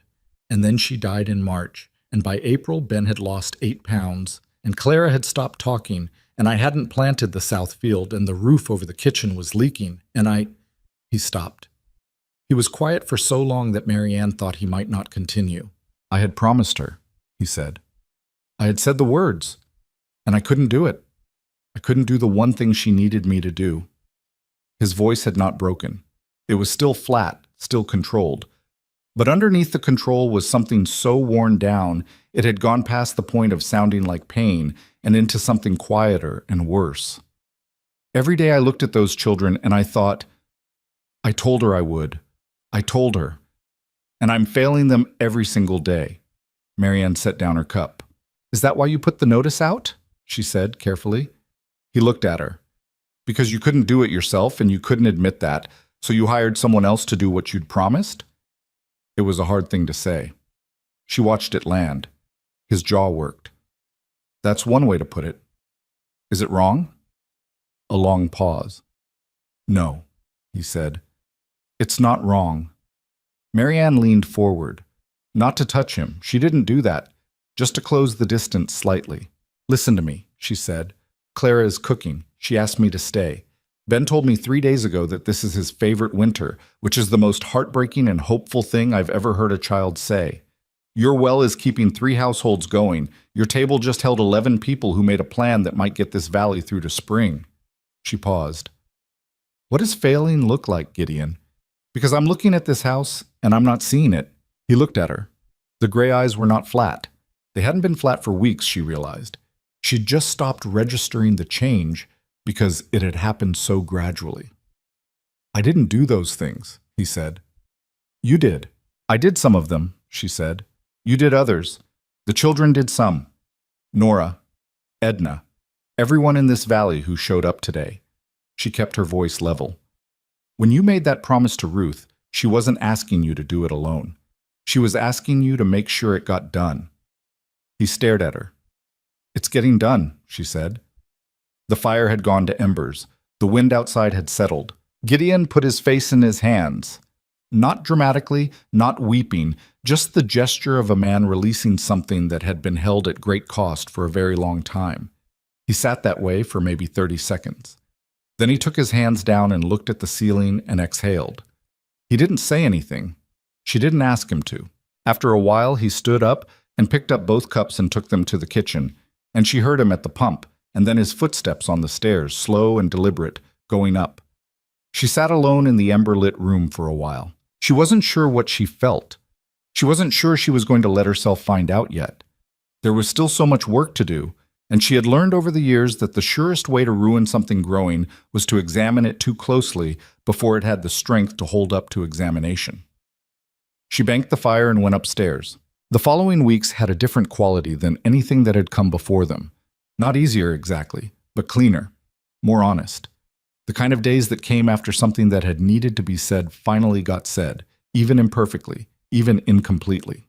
The smokehouse arrangement started on the Tuesday Nora had specified. It was cold, dirty, difficult work that required more coordination than the plan had accounted for, and produced at least one heated argument between Nora and the older Dillard brother about the proper temperature for a curing fire, which Marianne stayed out of, on the grounds that Nora was right and would win without her assistance. She was right. She won. The Fitch arrangement, the horsework trade, came together in a way that suggested Clara had been exactly correct about the approach. When Gideon had ridden out to the Fitch place and proposed it, he'd framed it as the ranch needing help come spring, which was true and also generous enough in its framing that Howard Fitch could accept it without feeling managed. He'd come to the smokehouse day the following week, worked all morning without speaking much, and left with his share of the meat without making it into anything more than a transaction, which meant it would likely happen again. Tom Prescott did pull back slightly, as Marianne had predicted. He skipped the second coordination meeting with some excuse about the weather. Gideon rode out and talked to him, and she didn't ask what was said, and Prescott showed up at the third meeting and was, if not transformed, at least present and functional. Clara and Dottie Prescott began talking again. Marianne noticed it first from the kitchen window. Dottie had come by on some errand her mother had invented, probably, and Clara had come out onto the porch, and the two of them had stood there for a while in the careful way of girls who had been separated by circumstances neither of them controlled and weren't quite sure how to get back to where they'd been. She watched them from the window and didn't go outside. After maybe 10 minutes, she saw Clara say something and gesture toward the barn, and the two girls disappeared around the corner, and that was that. She went back to what she was doing. When Clara came in for supper that evening, she said, without preamble, "Dottie wants to know if she can come for the smokehouse day on Saturday." "Tell her to ask her mother," Marianne said. "But I don't see why not." Clara nodded, started to leave, stopped. "Marianne?" She turned. Clara was standing in the kitchen doorway with one hand on the frame and the gray eyes that looked like her father's but had something in them that was entirely her own. "I know you're going to stay," Clara said. Marianne looked at her steadily. "You don't have to say anything about it," Clara said. "I just wanted you to know that I know." She paused. "And that it's—" The chin came up slightly. "It's all right. With me." Marianne stood very still. "I mean, I want you to," Clara said, with the slightly strangled tone of someone forcing themselves to say a thing completely. "I'm not just saying it's all right like I'm being polite. I actually want you to stay." The chin came up another fraction of an inch, as if bracing for something. "I thought you should know that." Marianne crossed the kitchen and put her hand on Clara's shoulder. Brief, firm, the kind of touch that said, "I hear you," without making it into a scene. "Thank you," she said. "That means a great deal to me." Clara nodded briskly, in the way of someone who had completed a difficult task and was moving on. She went upstairs. Marianne stood in the kitchen for a moment with her hand still slightly raised, as if it hadn't gotten the message that it was done. Then she went back to supper. The evening it happened, the evening Gideon said what he said, was unremarkable up to that point. A Wednesday in early November, with the first real freeze settled in and the ground outside hard and pale. Supper had been eaten. Ben had been sent up to bed after a prolonged argument about whether or not he needed to wash before sleeping, which he had lost on the grounds that Marianne would not negotiate on this point. Clara had gone up voluntarily an hour later, which she was doing more often now. Choosing sleep, choosing rest, a body slowly remembering that it didn't have to be on guard all the time. Marianne was in the kitchen cleaning up. Gideon came in and leaned against the counter, not quite in her way, and watched her work in the manner she'd come to recognize as him being present without knowing exactly what to do with the presence. "Clara talked to you," he said. It wasn't a question. She told me she wanted me to stay, Marianne said. She kept her hands in the wash water. I know, she told me she'd talk to you. He paused. She said she wanted to say it herself before I did. Marianne was very still. Before you did, she repeated. She's protective, he said. She thought... He stopped. She thought it would mean more coming from her, because she was the one who made it hardest. Marianne pulled her hands out of the water and dried them on the cloth hanging from the oven rail and turned around. Gideon was looking at her with an expression that had shed most of its usual careful distance. Not gone entirely, because he was who he was, and some things took time, but far enough gone that she could see the thing underneath it clearly. I'm not good at this, he said. I know, she said. I'm going to say it badly. Probably, she said. He almost smiled. The almost smile had become, over the months, one of her most reliable coordinates. She could measure how things stood by how close it got to actually arriving. I don't want you to stay because of the children, he said. I mean, I want that. The children need you, but that's not what I'm saying. He paused. He had his hands at his sides and he was standing very straight in the way he stood when he was working at something difficult. I want you to stay because He stopped again. He was quiet for long enough that she thought he'd changed his mind. I want you to stay because this house is different when you're in it, he said finally. Not because you cook or because you manage things, though you do both, but because when I come in at the end of the day, I think about... He stopped, started over. There's a difference between a house that's running and a house that has someone in it who you want to come home to. I forgot that difference existed. He looked at her directly. I don't want to forget it again. The kitchen was quiet. Outside the window, the frozen ground held the moonlight in a thin silver sheen. Marianne looked at this man, at the lines around his eyes that grief had put there, at the rough, careful hands, at the jaw that was set even now out of habit, and she felt the things she'd been not examining for months rise up with the patience of something that had been waiting and was done waiting. I came here with a letter in a worn-out bag, she said. I had no intention of... She stopped. Tried again. I was careful. I was careful because I know what happens when a woman in my situation isn't careful. I know, he said. I'm still careful, she said. About some things. I know that too. She looked at him for a long moment. Ask me to stay, she said. Not because the children need it. Not because the house needs it. Ask me for yourself. He held her gaze without flinching. Stay, he said. Marianne, stay. The fire in the stove made its small sounds. The house settled around them the way old houses did, the slow conversation of timber and cold. All right, she said. It was not the end of the hard things. She knew that. She'd always known that, from the moment she walked up that lane with her bag on her shoulder and saw the house with its peeling paint and its missing shutter and the child's boot by the fence post. Life in Red Hollow was not going to become simple or painless because two people had said honest things to each other in a kitchen on a Wednesday night in November. But she had said yes, and she had meant it. And somewhere upstairs, Clara was asleep, and Ben was asleep, and the smokehouse was full of meat enough to last the valley to spring, and the table had extra chairs, and outside the frozen ground was holding the moonlight, and it was enough.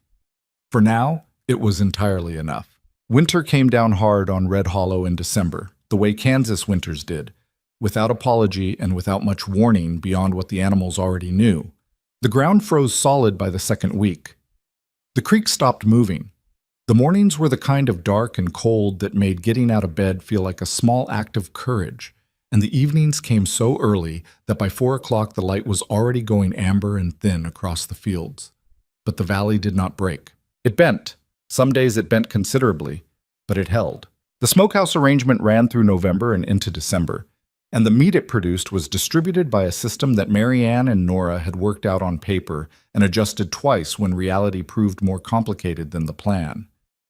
The Harmon boys hauled wood. The Dillard brothers, once they had committed to a thing, turned out to be the most reliable workers in the valley. They showed up when they said they would, and they didn't complain, and they didn't need managing, which was more than could be said for everyone. Walt Fisher ran the mill through 3 large communal batches and charged less than he could have, which was his own quiet way of participating in something he hadn't been asked to lead but understood the value of. Howard Fitch showed up in December with a horse that needed shoeing and two that needed their teeth floated, and he did the work without being asked twice and ate the lunch Marianne put out and went home without making a thing of it. His wife, a thin woman named Agnes, whom Marianne had met only briefly at the gathering, sent back a jar of something preserved. She wasn't sure what. The label was smudged. And a note that said simply, "Thank you for the winter." 3 words. Marianne kept the note in the back of the ledger. Tom Prescott remained Tom Prescott. He participated when he participated and pulled back when something in him needed to pull back. And Gideon rode out there every 2 or 3 weeks on no particular pretext and stayed an hour and came back without reporting much about what was said. Whatever those conversations were, they held Prescott in the arrangement through January, which was the critical month, the month when the Valley's stores were lowest and the winter still had weeks left in it. Marianne did not manage all of this alone, and she was careful not to let anyone believe she did. She was the one who kept the ledger and tracked the inventory and noticed when something was about to go wrong before it went wrong, but that was a specific kind of work, the background arithmetic of collective survival. And it was not the same as the work Gideon did, or Nora, or the women who showed up to the smokehouse days in the cold and worked until their hands ached. She'd learned, somewhere in Ohio or Missouri, that the people who thought they were holding everything together were usually just the ones who could see all the pieces. The actual holding was distributed. It was in every person who showed up when they said they would. She tried to remember that on the days when the ledger numbers were close and the weather was bad, and she was tired in a way that went past her body. There were several such days in January. The hardest one was a Thursday, when the temperature dropped to something that didn't have a name in polite conversation, and the wind came from the northwest with a purpose. And Marianne stood at the kitchen window before dawn and looked at the dark and thought, with a clarity that surprised her, that she had no idea if any of this was going to work. Not the smokehouse plan. Not the valley. Not the thing between her and Gideon that had been named in the kitchen in November, and had existed since then in the careful, slightly tentative way of something that had been brought into the light before it was entirely ready for it. All of it. She stood at the window, and she was not certain about any of it. She lit the stove anyway. That was the thing about uncertainty. It didn't change what the morning required. The fire needed lighting, the children needed feeding, the animals needed tending, the ledger needed updating. Uncertainty was a feeling, not a fact, and feelings didn't get a vote on whether the work got done. She'd learned this early, in the years before Red Hollow.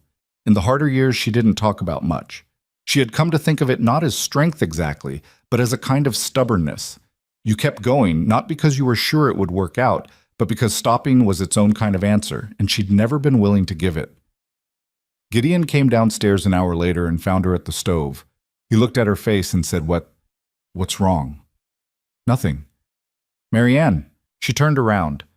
He was standing in the kitchen in his work clothes, his hair not yet sorted, looking at her with the directness he'd been using more since November. The directness of a man who had decided that not seeing things clearly was a luxury he couldn't afford anymore.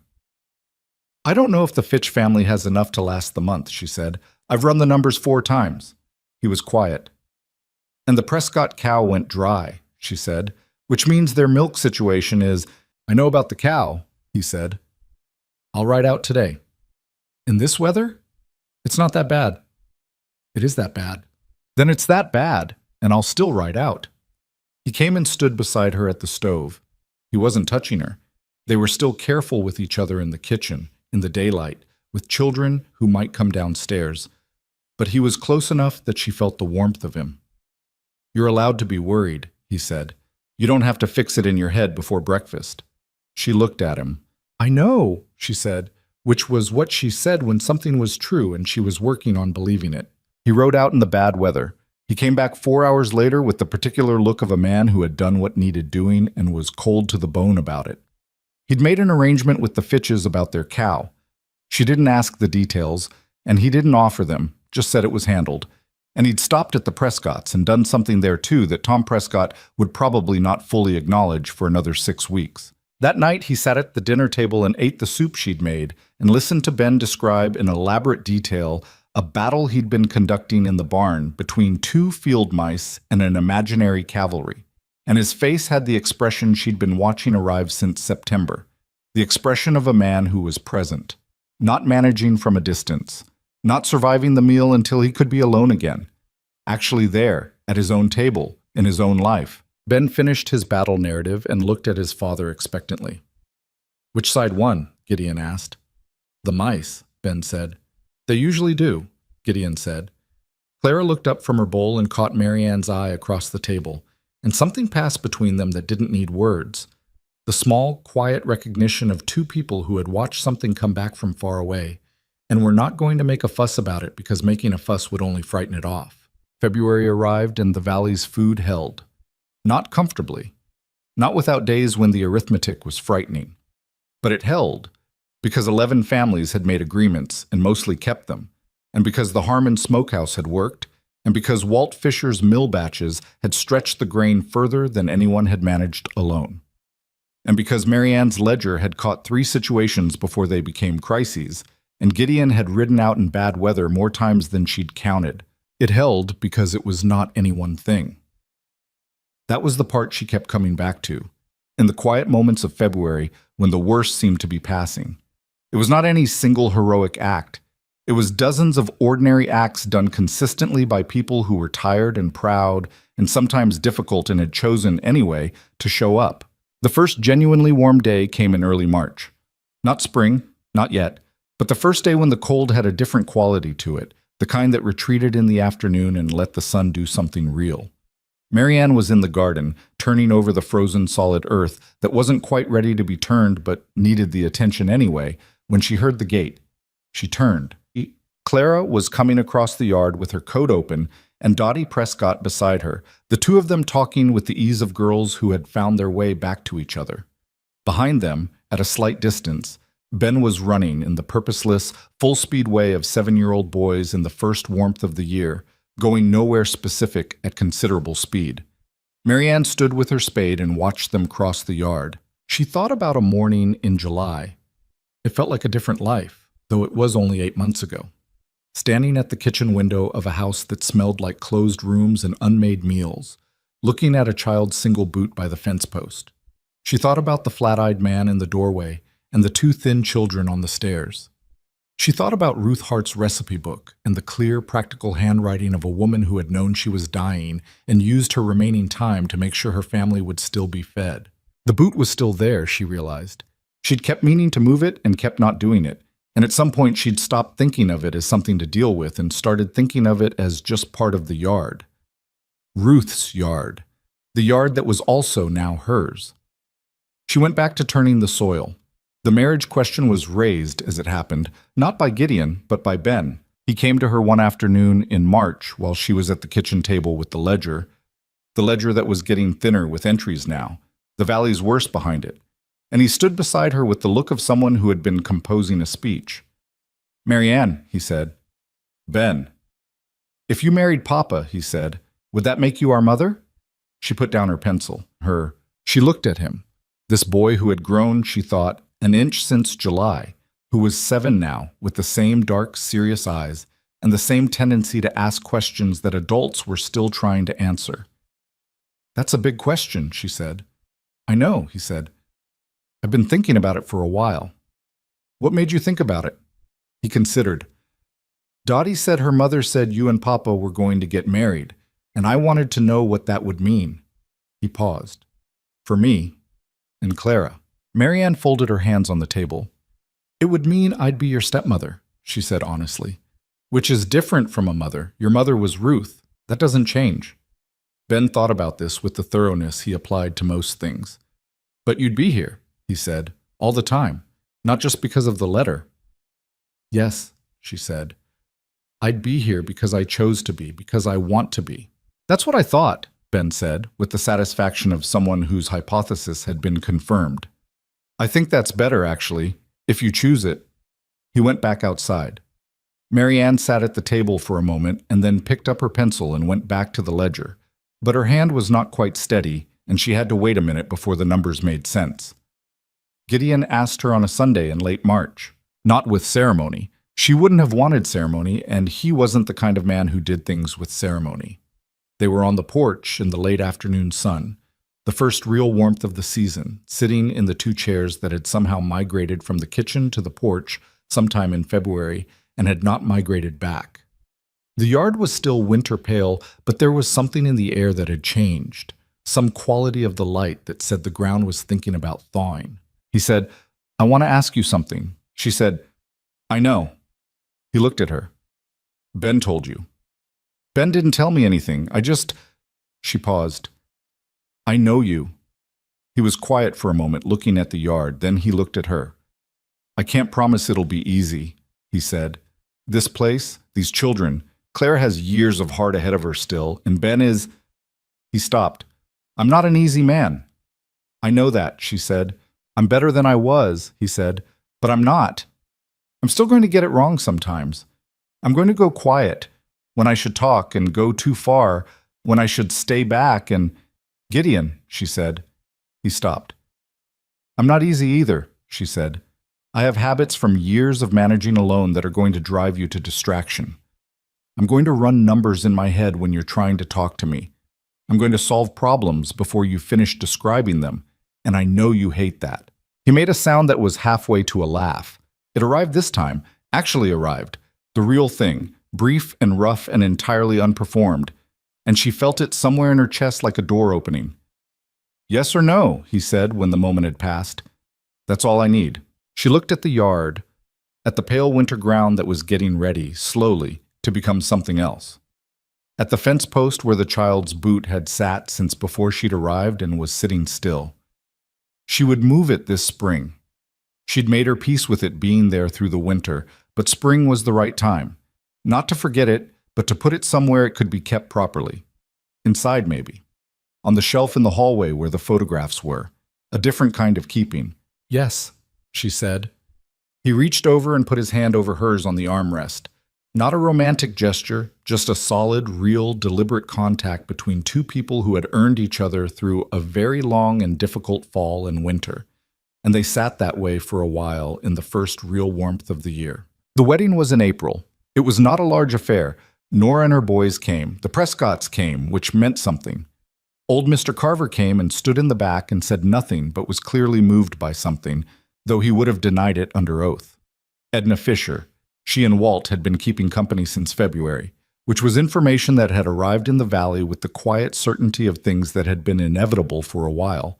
Brought a cake that was the best thing Marianne had eaten since arriving in Kansas, and she said so, and Edna looked pleased in the controlled way of women who had worked hard at something and knew it had come out right. Clara stood beside Marianne through the ceremony with her back straight and her chin at the particular angle it had when she was managing a feeling that was larger than she had words for. Afterward, when the adults were talking and Ben was underfoot being Ben, Clara came and stood beside Marianne at the edge of the yard. She didn't say anything for a moment. Then she said, "She would have liked you." Marianne looked at her. Mama, Clara said. She would have approved." She said the word with some difficulty, as if she'd been working up to it. She was particular about people. She didn't like everyone. A pause. She liked people who meant what they said. Marianne put an arm around the girl's shoulders briefly, and Clara allowed it in the way she was beginning to allow things. Not leaning in exactly, not resisting either, just being present. "That means a great deal," Marianne said.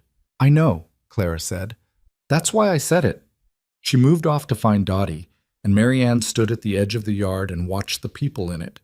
Gideon listening to Tom Prescott with the patient look he'd developed, Ben explaining something to one of the Harmon boys with the urgency of someone whose information cannot wait, Nora catching her eye across the yard and raising a cup in a small private toast that said everything it needed to say. The valley came back that spring. The way things came back after hard years. Not all at once, not uniformly, not without damage still visible in the places where the drought had gone deepest. Some of what had been lost stayed lost. 2 families didn't return. The Grubers sent a letter from up north saying they'd put roots down in Nebraska and weren't coming back. And Marianne read the letter and felt something for them that wasn't quite grief, but was adjacent to it. The particular feeling for people who had tried and found their limit and had to make peace with what that meant. But the families who had stayed were different in some way she found hard to articulate. They'd been tested in a specific way, together, and they hadn't all passed perfectly, but they'd passed, and that knowledge changed something in the texture of daily life. The easiness between households, the way people helped each other now, without requiring the help to be dressed up as something else first. The Hart Ranch was, as Nora had predicted, a center again. Marianne didn't think about it in those terms. She thought about it in terms of the table. Who was sitting at it? On what days? For what reasons? By May, it was not unusual for the table to hold 8 people on a given evening, some combination of neighbors and children and the occasional traveler who'd been pointed there by someone in town. She cooked, and Gideon sat at the head of it, and Clara held court with Dottie Prescott, and Ben talked to everyone with equal intensity, and it was not the house she'd walked into in July. It was not better in a simple way.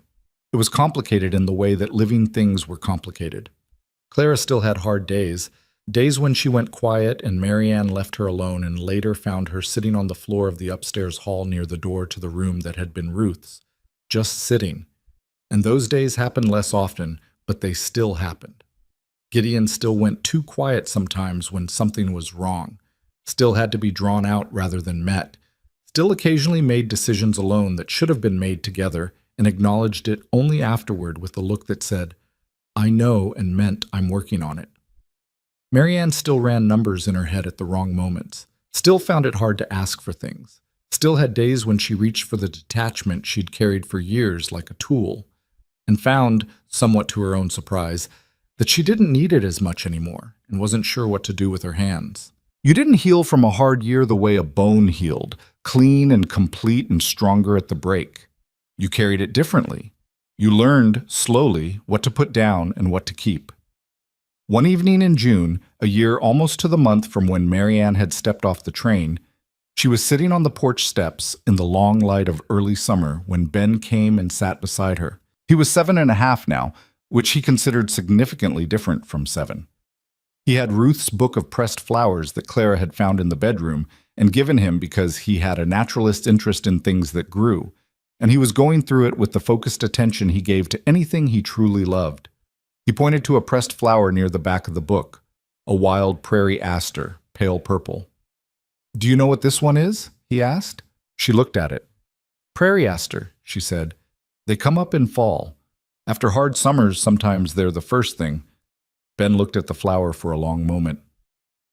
"Mama put it in here," he said. Not sadly, just as a fact about the world. "She did," Marianne said. He closed the book and held it on his lap and leaned, very slightly, against her arm in the way he did sometimes without seeming to notice he was doing it. The yard was warm. The fence was fixed, had been fixed since March, all of it, every post and wire line. The garden was coming in green and actual this year, not the desperate stripped-down version of last summer, but a real garden, with more in it than there would be mouths to eat. The well was full. The barn roof was solid. The split oak tree at the end of the lane was putting out leaves in the extravagant way it did in good years, the kind of growth that looked like a living thing that had decided to make a point. Marianne sat on the porch, with Ben leaning against her arm, and Ruth's book of flowers between them, and she thought about the woman on the train in July, the woman with the worn canvas bag and the letter and the specific kind of tired that came from moving through the world mostly alone. She had not come to Red Hollow expecting anything except work. She had not come expecting a man to see her, or children to claim her, or a community to organize itself around a table she was feeding. She had not come expecting to stay. But here was the thing she'd learned in this place, in this hard and particular year. The life you made deliberately, out of necessity and stubbornness and the daily choice to show up. That life turned out to matter in ways the life you planned for never quite did. You could not plan for a child handing you a recipe book. You could not plan for 2 people sitting in the dark listening to rain and saying true things to each other. You could not plan for a valley that held. You could only keep going when it was hard and pay attention when it mattered, and not walk away when walking away would have been easier. She had not walked away. Ben turned another page of the flower book, studying something small and yellow with total concentration. Inside the house, she could hear Clara moving around in the kitchen, and the sound of Gideon's boots on the stairs, and the familiar knock of the loose board on the second step that nobody had gotten around to fixing, and that she'd started to think of as the house's voice. The sound of a place that was occupied, that was lived in, that had people in it who came home. The evening light went long and gold across the yard. She stayed on the porch until the stars came out.